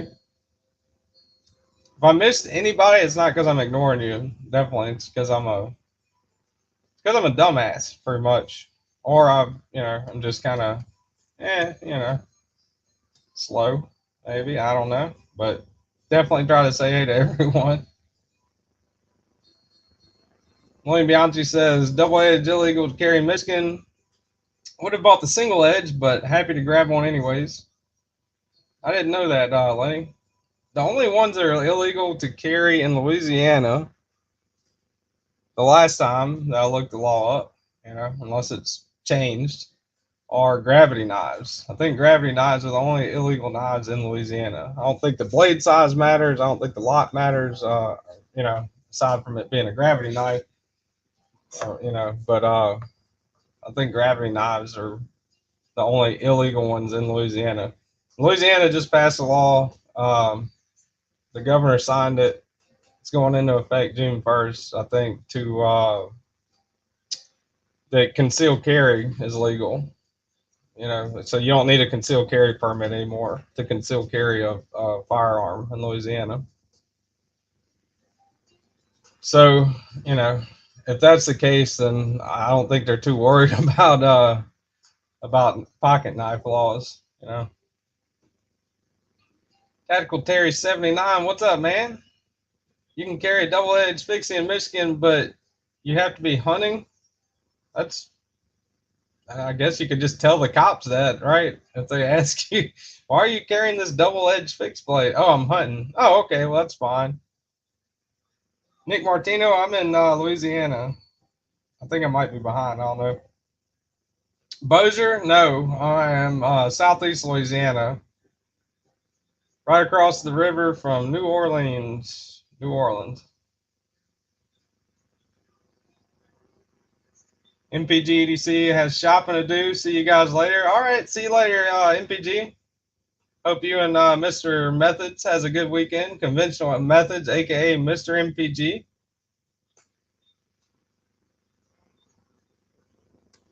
I agree, loser. I'm in Kentucky. What is? I'm in Kentucky. What is laws? That's funny. Conventional methods, yeah. A lot of places have issues with double-edged fixed blades. Yes, I don't know. That's ridiculous, I think.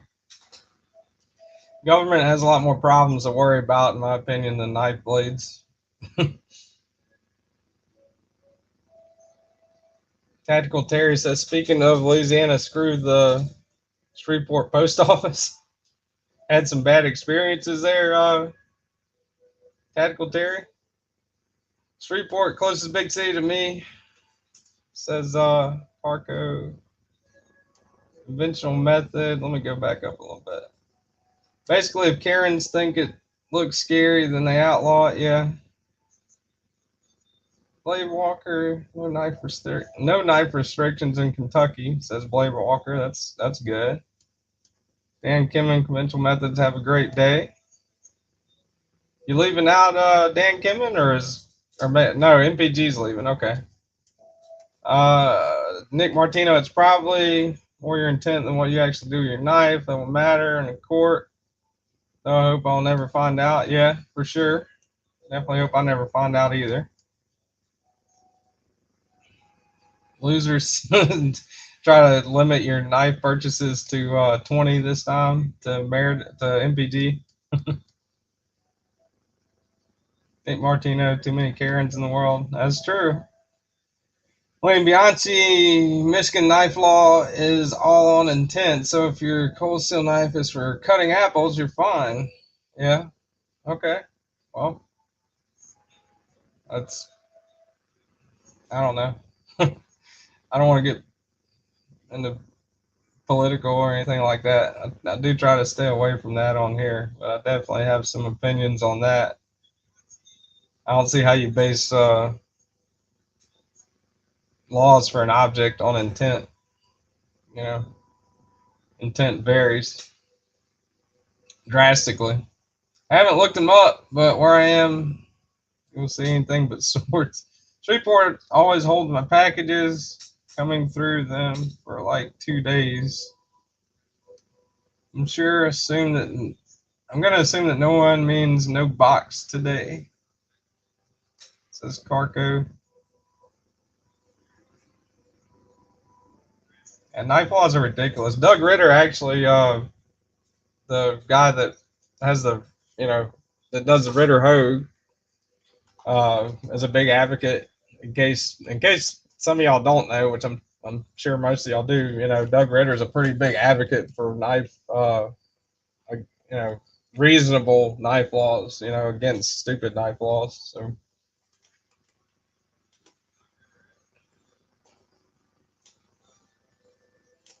I'm pretty excited about that rose gold colored pyrite, Bowie pyrite that I'm supposed to be getting today, that I was supposed to get yesterday. But I got that 4V mini sheepdog and Rosalinda on the way. So I'm pretty excited about that. They were actually, I don't know if they're still available. They were actually available yesterday on Monterey Bay Knives website. But that's, if y'all want to check them out, I think it's a good buy, And I first heard of it with Shabazz. Shabazz kind of put out the Rosalinda as one of his knives of the year, and he did a disassembly / review. He's been doing a lot less content lately, but I've always really liked Shabazz, and the Rosalinda seemed like and it is, I think, an amazing deal. ZDP 189, Rockwell hardness on it 66 to 67, jacketed, I believe, if I remember right. Over 3.5, I think 3.75-inch blade, titanium, really good fit and finish, Ray Laconico design, looks like a really good knife. So I'm pretty excited that became available again, and I have one on the way.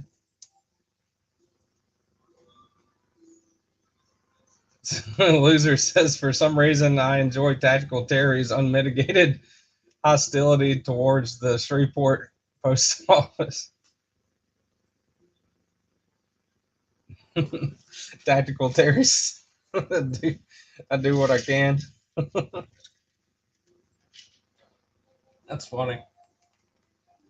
Unmitigated hostility towards the Shreveport post office. I didn't know you were so close, Tactical Terry. That's cool. I mean, Shreveport's still, from New Orleans, like 5 hours away, I think. But, the knife community is kind of spread out through the world, right? I mean, you got everybody from pivot a bit, and you got Bangkok Mart that's over in Thailand. To there's people all over the world in this community. That's one of the things that make it neat too. Is the fact that it's so widespread. Ah, look at that! Look who woke up. Illuminati Ninja, my arch nemesis. All right, the out gifter himself. Nick Martino, they are, and our brother J Dizzle 138 makes killer aftermarket scales for most Monterey Bay knives. Cool, I didn't know that.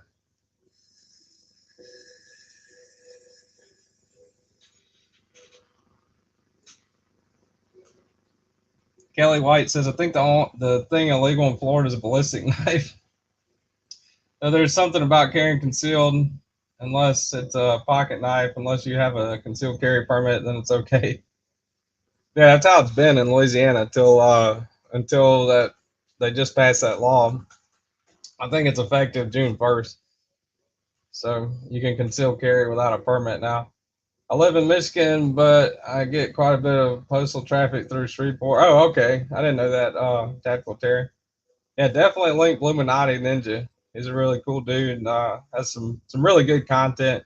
And if you ever want to gift a membership to anyone's channel, just look over your shoulder and Illuminati will immediately pop up and double that.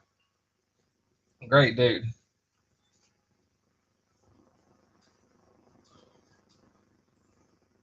Welcome to TK's Dojo.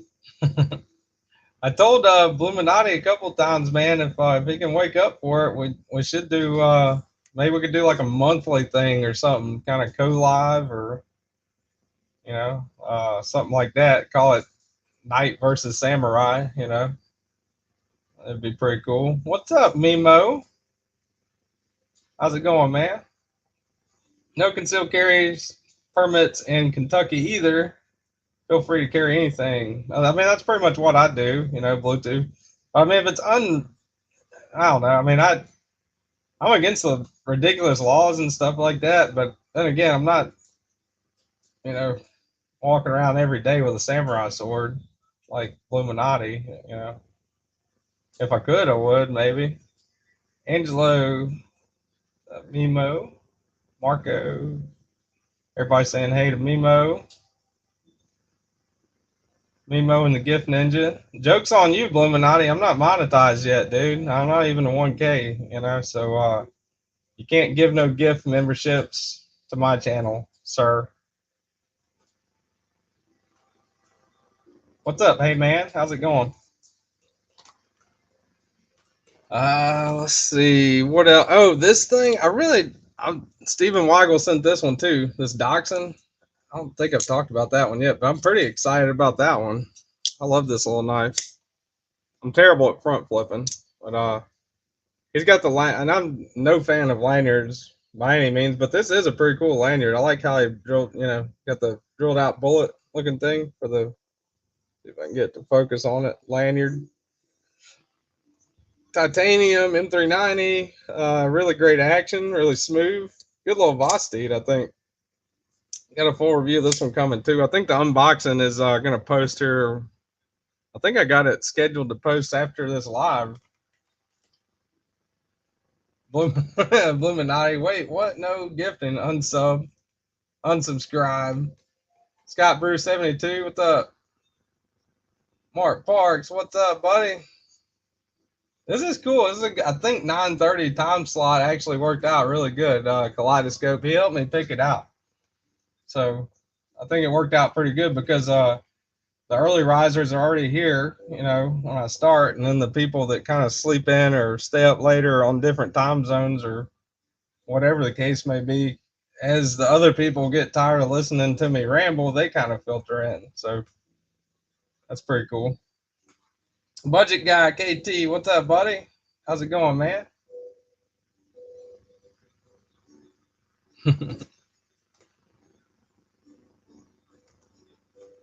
I'm gifting everyone membership today only. Very generous, Bluetooth Blades. Very generous of you to gift everyone a non-existent membership to my channel. I got a Patreon.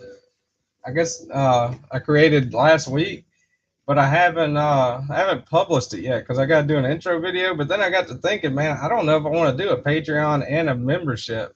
I would like to, but I I don't think I'd be able to offer enough content to make it worth it for you guys.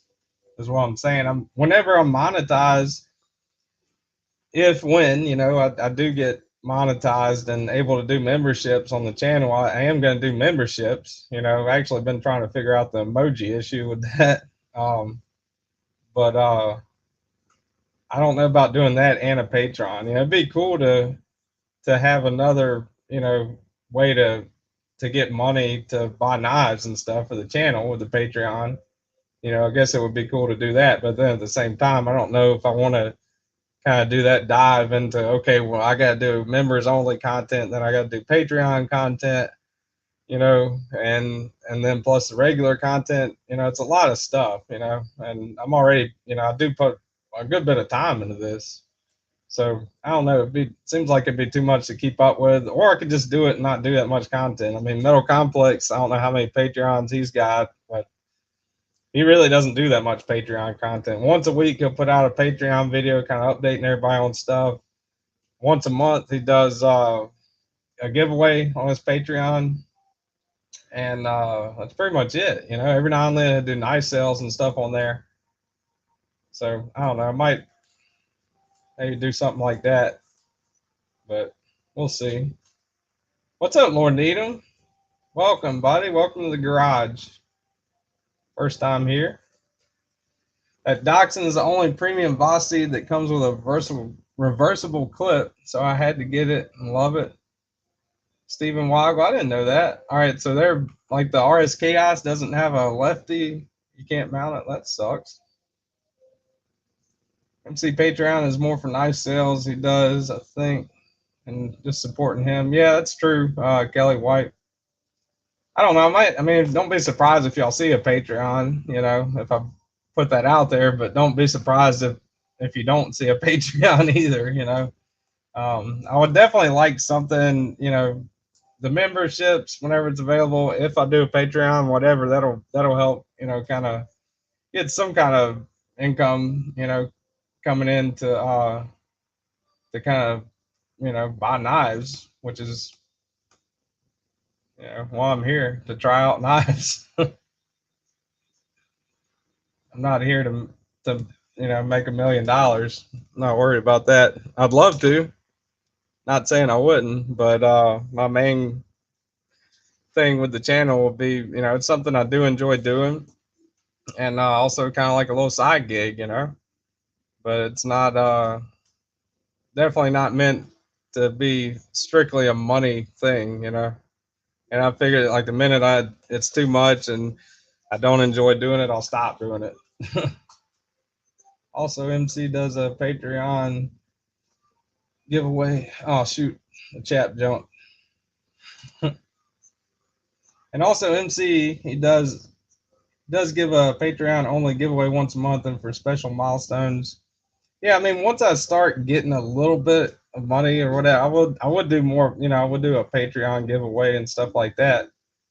But I don't know if like right off the bat it would probably just be my entry video, and it'd probably be an outlet for me to sell knives or give special content for people that want to pay for it. I guess Patreon, I think, was designed as something just to help content creators kind of help make them extra money for content.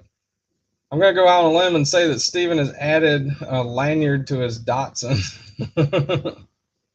Yes, he has. That is very, very astute of you to notice, sir. But yeah, he added a lanyard to this.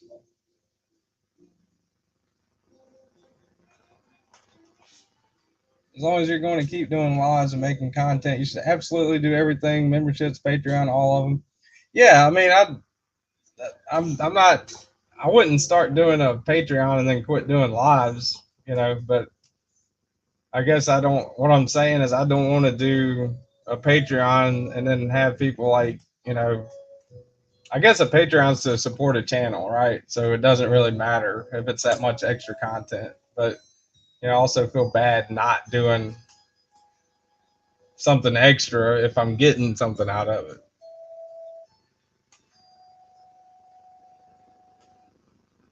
Agreed. Night's Edge, we all need help with funds to keep content coming. Yeah, I mean, for sure. I have not made a dime off of any of this yet. I have gotten to meet some cool people and talk to some new people, and have got an opportunity to try out some really cool knives. I mean, half the knives on the table I wouldn't have if I didn't start the channel, whether they're mine from trade from Mr. Eddie, or the ones that Steven has let me borrow, like the Dachshund and the MSI. So very, very appreciative of all that.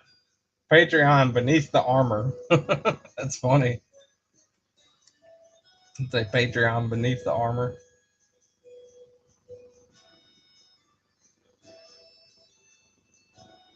Yeah, I mean, I guess I could do a Patreon, and then if somebody doesn't want to, they're like, man, shit, why am I paying $2 a month, or $2.99, whatever it is a month for a Patreon and not getting out? They could just cancel it.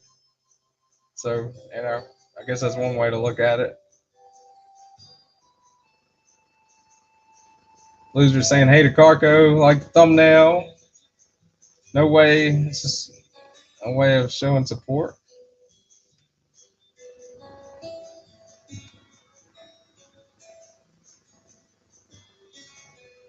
Yeah, I don't know, I might do that today, actually, when I get through with the live. I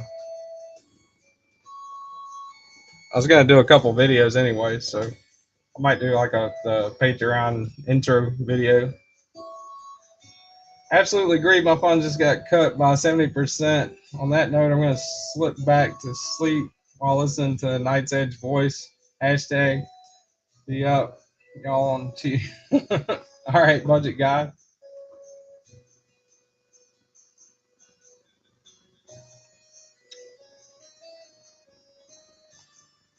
Compliments of One Moon. Stretch 2 K390 plus Victorinox compact today. That's awesome. That Stretch 2 K390, that's a big old knife, right, Mimo? Stephen Weigel, yeah. Well, Steven did tell me I could cut the lanyard off, and I would not have cut it off unless he told me I could. But he said he was going to change them out, so he gave me permission to get rid of the lanyard on the MSI and the Bel Air. So I did that. I do like. I'm like I said, I'm no fan of lanyards, but I do like the little lanyard for that Dachshund, and I like the lanyard with the one for the. Let me get it out. Keep all of Steven's knives locked up if I'm not carrying them or reviewing them. But that one's pretty cool. The full immunity, got that little A-bomb lanyard bead. That's pretty neat. So, also a pretty neat little knife. I mean, price is one thing to talk about, right? It is interestingly high priced for sure, but it's a good little knife. I like it. Wouldn't recommend buying one. If it was on sale, yeah, but pretty neat little knife. But that is a cool lanyard that Steven did on that one. That Hank with your logo under all that steel. Yes, it is, sir. You move these out of the way. Get my Alicord paracord Hank out here.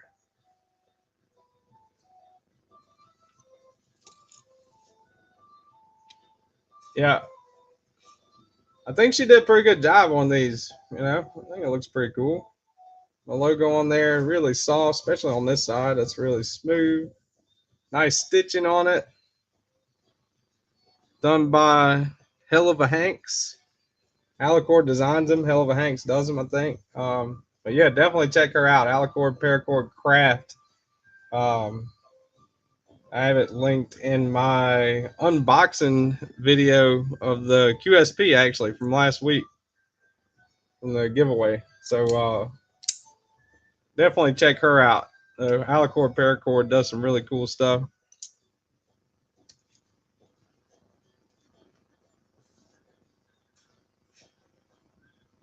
Yeah, I like that. Yeah, good Hank for sure.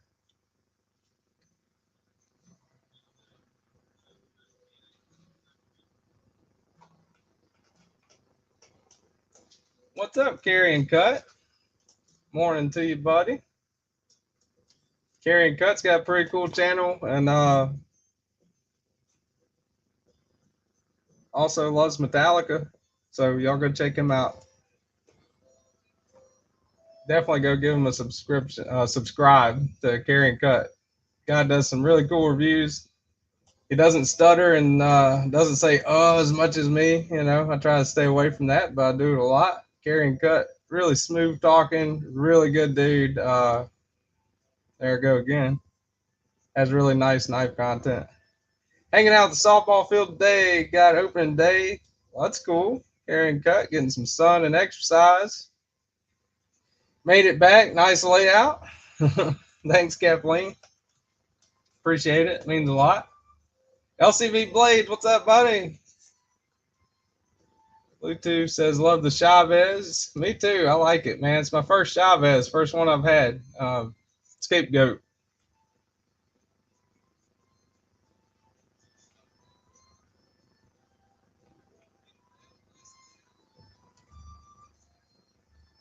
Definitely go check out Carry and Cut. Fun fact, opening. Angelo says, fun fact, open a PayPal account. Uh-oh.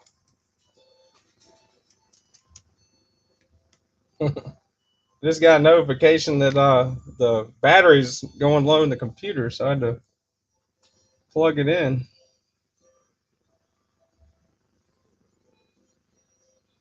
Okay. So it says it's charging now. If I disappear all of a sudden, that's what's going on though. It says 6%, but it is charging now, so that's good. Make sure this thing's charging.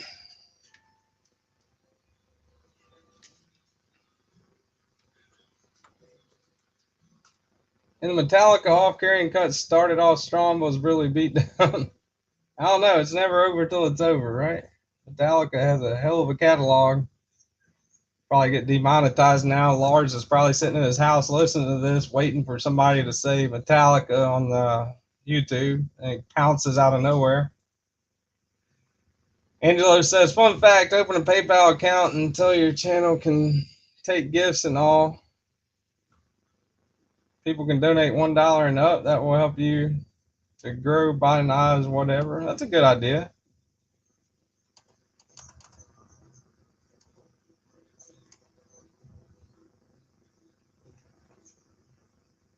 LCV Blade says, finished up the prevailing wage job, polished the slab in 4 days. Man.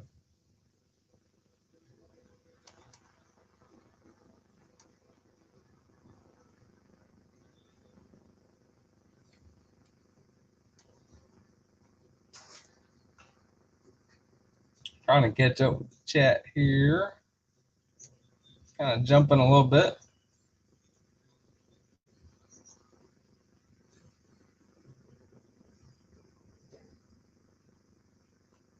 Raybo. What's up, Raybo? How's it going, man?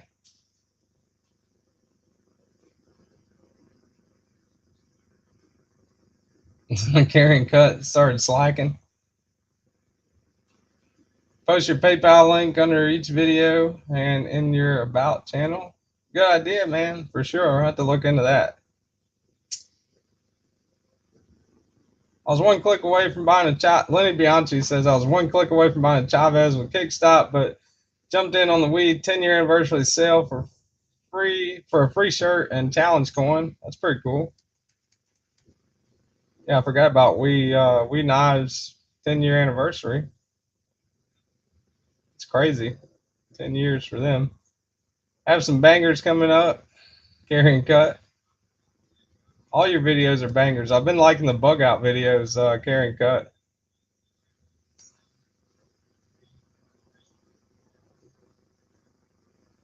Good, man. Just don't know how it was. Great point, Angelo. I donate to channels via PayPal. Yeah, I didn't think about that. Good point. Good idea for sure. I think Karen Cut is playing sensitive emo music on the channel now. Says the loser. I just got a package. You must see what it is. Let me know what it is, Blake Walker, if it's anything good. Also, make merch, patches, stickers, etc. Yeah, I do. I got some more stickers coming. I just order them off of Amazon, but give them out to people. I thought we were moving from Metallica to Taylor Swift, says Cole, my girlfriend. Yeah, we're gonna get there. We gotta go through Metallica's whole catalog, and then we'll move on to Taylor Swift after that. I promise. Metallica does have a substantially large catalog, though. Raybo, appreciate the link. Blay Walker, my daughter would approve of the Taylor Swift, Tater Swift. Thanks, buddy. Jimmy's the man. I'm gonna have a Taylor Swift off. I'm down for that. I got one of the biggest Swifties. One of the biggest sleep in the same room as one of the biggest Swifties. So we could do that. I'd probably end up winning. Actually, Cole would probably end up winning if me and Carrie and Cut did a Swift off.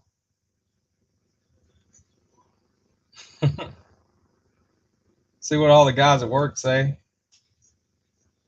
which I've always been happy to challenge the norm and piss people off, so not really afraid of doing that. I'll do a Swift off with you, Carrie and Cut.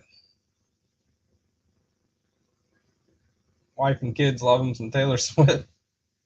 TK starts playing Taylor Swift in an unironic way, then I'm leaving. It'll definitely be ironic if I play it, loser, for sure. Just the fact that I'm playing it is ironic. I am looking for good quality stickers. Not sure the best to go with. Blade Walker. I did got them off of Amazon. And I got not 100. Let me look. Hold on. Give me 1 second. I'm gonna find out for you here. I forgot the name of the company that does them. They're actually in the U.S. It's a U.S. company. It takes a few days, a week or two to get them because they make, you customize them and they make them. And, Vulgar Custom Design, Vulgar Co. Custom Design. Let's see, trying to find their information here.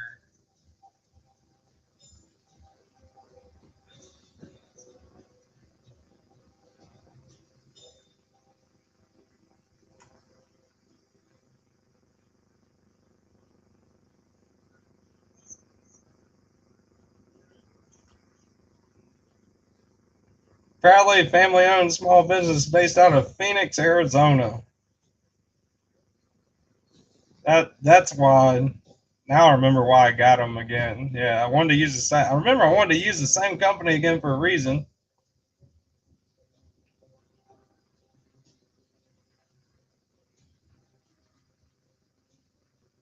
Trying to find their logo here. Pretty cool sticker company. Maybe if I mention them enough, they will supply me with some stickers. Let's see. I'm trying to find what I was just looking at. But all right, I can't share my screen. I do have my cell phone. Yeah, Vulgar Co. VULGRCO. Vulgar Co. Small family company out of Phoenix, Arizona.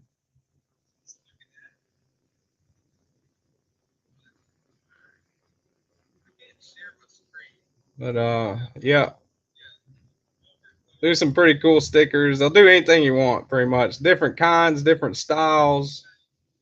That's some of the stickers they've done. And you can customize the, you can do heart-shaped stickers. You can do round. You can do peel off, clear, vinyl, background, whatever. Bluetooth blades. Can I add the PayPal link to my channel using my phone? I think so. I mean, I would think so. I haven't tried it yet. I am going to try that though. I guess I'd have to redo my intro though, but you know, also check out my PayPal.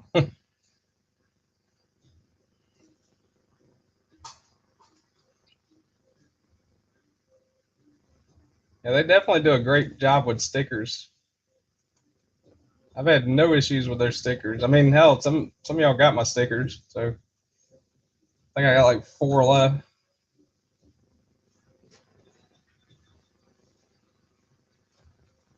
Yeah, Carrying Cuts got some good ones too. Just seeing, I just catching up with the chat, but yeah, Carrying Cuts got some pretty cool stickers.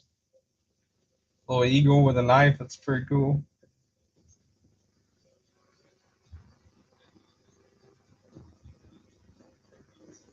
All right, I went back up. Now I'm catching back up. BULGRCO.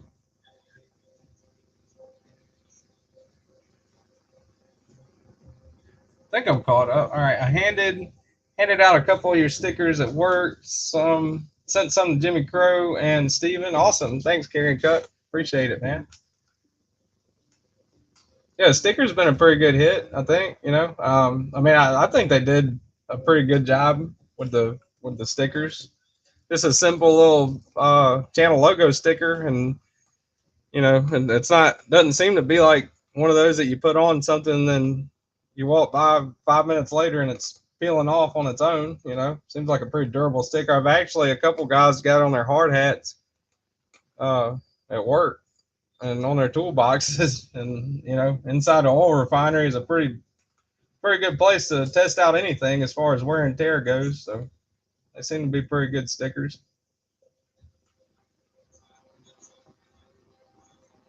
Yeah, Nick Martino. Yeah, the stickers are sometimes more fun to collect than knives. Yeah, I'm with you on that. Yeah, I do have some stickers, Nick Martino. When I get some new ones, email me. Look in the my email is shoot. Let me see. The Knight's Edge 1 at gmail.com. I think you would think I know my email, my channel email by heart, right? Let me verify that. It's in the link in the description of every video that I do. The Knight's Edge 1 with no underscores or anything, just all like that. The Knight's Edge and then the number 1. The Knight's Edge 1 at gmail.com. That's my email. But if you forget it or whatever, just look in the video description on any of my videos. I put it in the description. And also Instagram DM. You can get a hold of me that way too. Probably the quickest way is to get a hold of me right there. That's how me and a couple guys, that's how me and Eddie communicate pretty much too. So yeah, I think my stickers do pretty good with sunlight. I'm not sure. The ones I've seen on the guys at work have them on like their toolboxes and stuff. Some of them, and they haven't really faded that I've noticed over the course of a few weeks. So I mean, nothing's gonna last forever, you know, and not fade, but they seem to be about as durable as they can get. Hey, Carrying Cut, I thought you said you tatted up Mrs. Carrying Cut's scale with your stickers. What happened? Titanium Justin says, should I put my PayPal on my page? I don't think that's a bad idea. And you can only get money from it. It's not like people can go in there and take money, you know. So I'm definitely contemplating that ever since Angelo said that. It's not a bad idea. Also, you know, might do the Patreon thing. Definitely gonna do the channel member thing whenever I finally get to 1,000. You know, I might be using a walker to walk around by then. But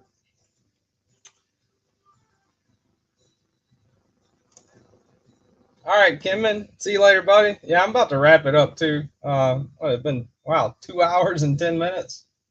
That's crazy how quick these go by. These lives. I have fun doing them. Um, they're definitely definitely more fun than I thought I would. You know, I didn't think doing a live stream. I was definitely nervous at first. I still get nervous, you know, at first, but it's kind of like, you know, once I start talking, that's it. You know, you guys are great. Knife community is definitely one of the greatest communities, you know, around that I've seen. Everybody's pretty accepting. Everybody will help you out. Definitely, everybody's understanding. Found that out firsthand last week, especially with my live getting all jacked up and everything. Appreciate everyone sticking around for that. But yeah, I'm just trying to continue to get better. You know, gonna keep trying to do little things to kind of make the channel better, the lives better. I started an intro, so I got a definite intro now. It's my first intro. If any of y'all have checked out the Kershaw Bel Air, yeah, the Kershaw Bel Air review that I put out yesterday, it has my channel intro on it, and the one that's about to publish with the Vosteed unboxing also. So all my videos, you know, not the shorts, but all my long form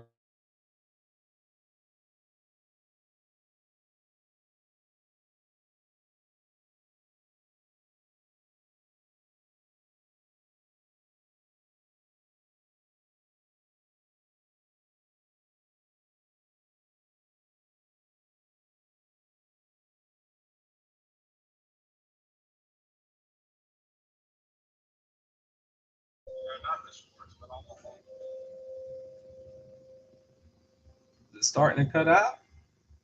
You guys hear me again? All right, looks like I'm back. But yeah, just been trying to do little things to kind of try to get better as I go at it. You know, it's definitely a learning experience, but it's been a great community.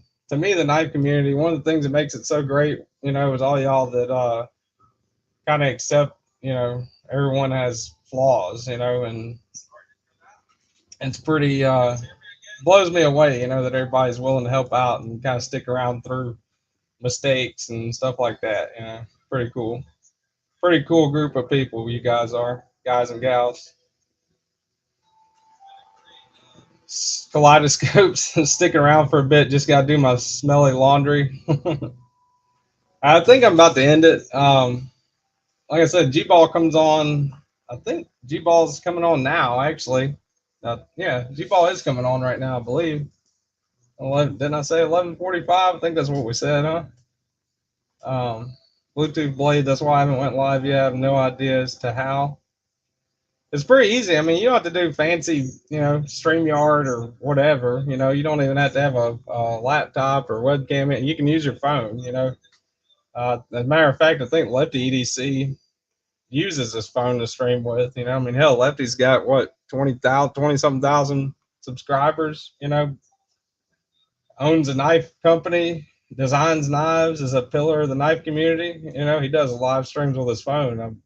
So I mean, it's you know, you don't have to be all fancy about it. You can just live stream straight off of YouTube.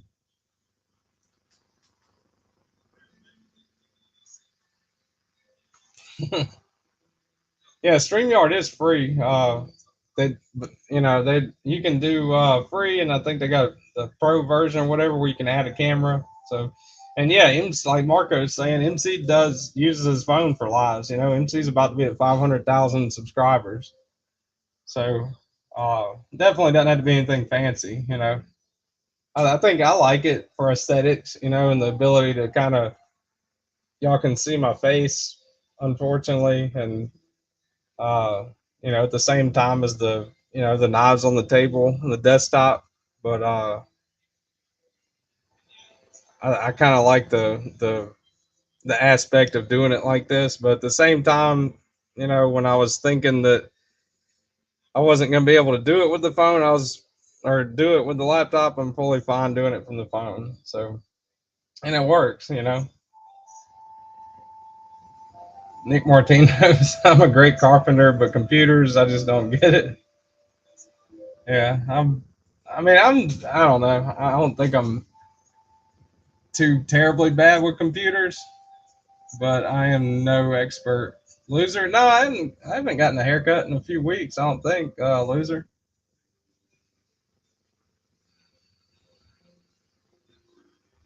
Good job, buddy, on the live. It helps when you have a crowd that talks.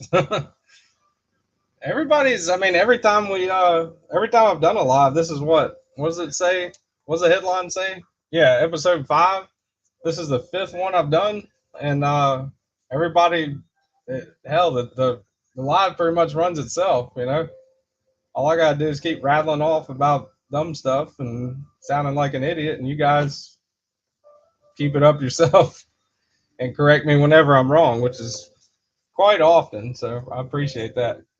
Last night I found someone on MC's live that lives close to me. That's cool. We're gonna meet. Well, be careful, Titanium Justin. Don't if they want to meet you in the dark alley behind the Walgreens, just kind of be mindful of stuff like that. Phones work well. You just have a tiny chat window. It's my only problem. Yeah, that's true. Budget guy. The thing I like about the laptops, I still have my phone available to watch the actual YouTube live. So on my laptop, I'm looking at StreamYard right now, and looking down at the same time at the live on YouTube. So it kind of makes me aware of any, if it's glitchy or something, and I'm not aware of it with StreamYard. Plus, YouTube just a little more instant. StreamYard kind of gets backed up a little bit sometimes. And plus, I like having the phone available. I have a text, emergency phone call, stuff like that. It's not pointed like when I do my videos. If I'm making a video and it's pointed down, the desktop, then it's pointed almost, at a 45-degree angle, kind of up towards me. So there's a good chance if somebody's calling me, it might interrupt the video, and also, texting or whatever. And if it's on silent, even if they call, sometimes I won't see it. So that's another benefit of using the laptop is you have your phone available for communication. My YouTube chat phone no longer supports YouTube, so that's weird. Nick Martinez, we love eye candy. Yeah, I know you're definitely got to be talking about the knives and not me. For sure on that.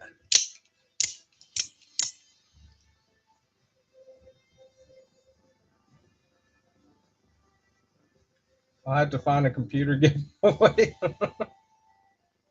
I'm borrowing my girlfriend's computer. If you build it, they will come. All right. Well, I hope. Do y'all? Oh wait, before I go, do y'all like the new intro? Kind of want to, see if y'all got a little feed. I have had a couple people tell me they like it. A couple of y'all have told me y'all like it. I just want to see what y'all think about it in the live. I was going to ask about it. It took me a hot minute to make that thing. You can ask Cole. I went from, 6:30 to 10:30 between apps and programs and all kinds of stuff just to make a little 8-9 second intro. So it was kind of a pain in the ass to make sure it wasn't copyrighted. I mean, I like the design of it, but the thing that really was kind of a challenge, I guess you could say, was the music.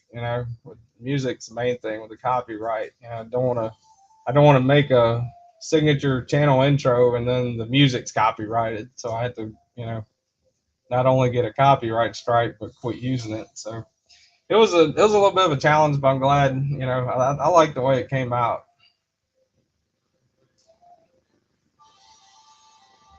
It started with the last one, the Kershaw Bel Air from yesterday, and I'm planning to put the intro on all my videos. Ray Bodie, yeah, I did the same thing. I made mine with Canva.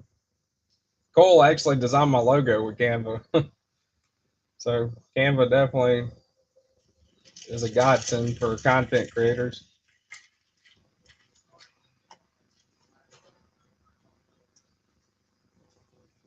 I mean, I kind of wanted it not to be. I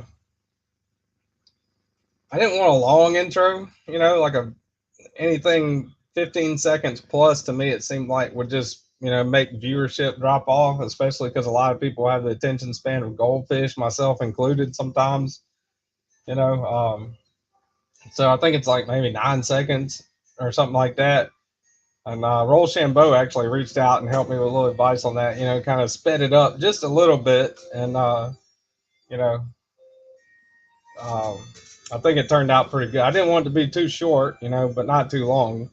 So whenever I start a video, I don't have to spend 30 seconds with this in my hand, you know, which I'll still do this briefly, but the intro video has like and subscribe and all that on there too. And plus, you know, I think intros are pretty cool. I think it's neat. It's a pretty neat little thing to do.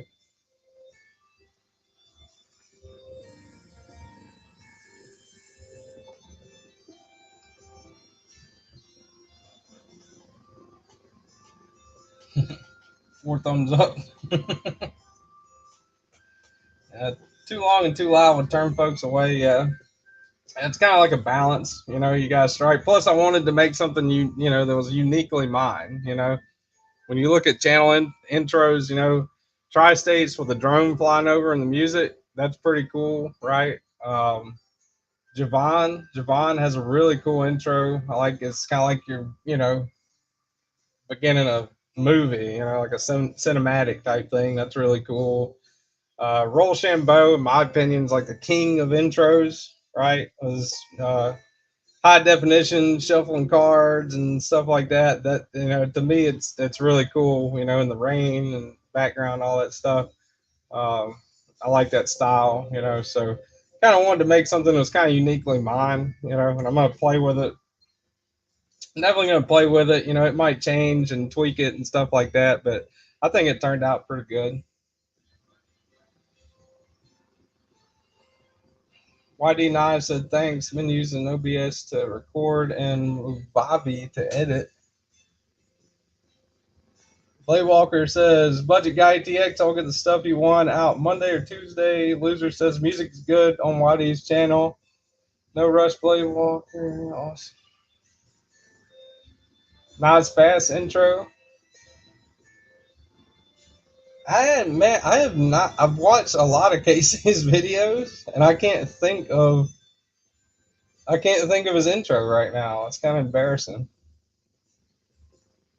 I love Casey's channel and stuff, and I'm sure it's a great intro. I just can't think, it doesn't come to mind right now. It's weird. Stevie's intro music is awesome. Picked with help from Brother Brown.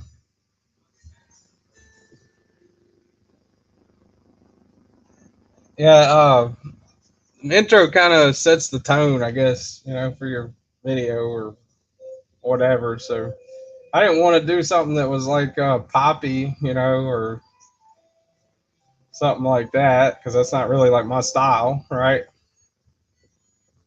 Stephen Weigel, don't play with it too much, you'll go blind.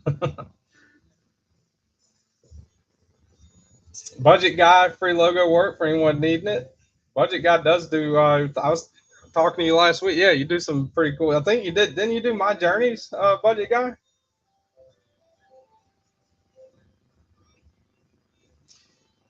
Yeah, take your time with it, Titanium Justin. You know, it's not like a prerequisite. You got to have an intro to be a real channel or whatever. You know, I mean, I'm still messing with it. I'll definitely continue to mess with it. So it's just a work in progress. You know. TKE, can you put a Taylor Swift song? A Taylor Swift, maybe a Taylor Swift. I definitely can't afford to put a Taylor Swift song in my intro. If I put a Taylor Swift song in my intro, I'd probably have to sell half of the house to pay for it. You know, Taylor Swift would be wearing half of the house in her next concert, right? From the copyright strikes. You want to listen to G Ball's intro? Great live. Till next week. All right, Fibbit a bit. Thanks for coming, man.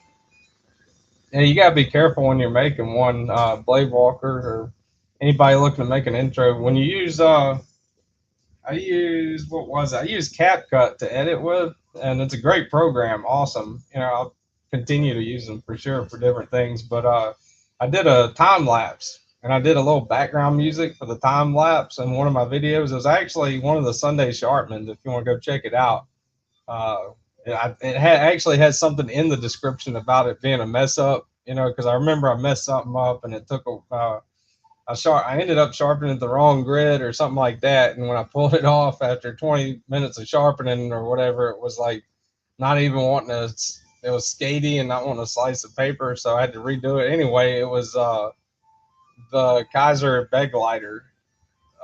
The Kaiser Beglighter sharpening video. If y'all want to check that one out, there's a time lapse in there. And I spent a little bit of time doing, making the time lapse and timing it out, ending, beginning right, and all that. And I had to do, I wanted to do some music just so it wasn't like, all of a sudden there's a time lapse and that's it. But I did, it's almost like the Home Depot music is what it sounded like, but it came from CapCut. So the program came out of CapCut. So I thought, okay, well, if it came out of CapCut, it's not, they cleared it. People make content and edit with this stuff, so it's not going to be copyrighted, right? Wrong. That was my first and only so far copyright notification, and it's weird because it says the owner is copyrighted. The owner allows people to use it. This is not a copyright strike, but it was still a copyright notification. I don't know. I don't know how that works. It's weird. Illuminati uses Power Director. Okay, check that out. It's highly sophisticated in software. It's called YouTube Shorts. That's funny, Nemo. Loser. TKE, what did your search for generic royalty-free death metal turn up? Didn't turn up too good, loser. You gotta think about it. Somebody's making death metal, and they're making it to where they don't want to get paid to make it. It's probably either AI or GarageBand or something. I don't know, but yeah, it didn't turn up too good.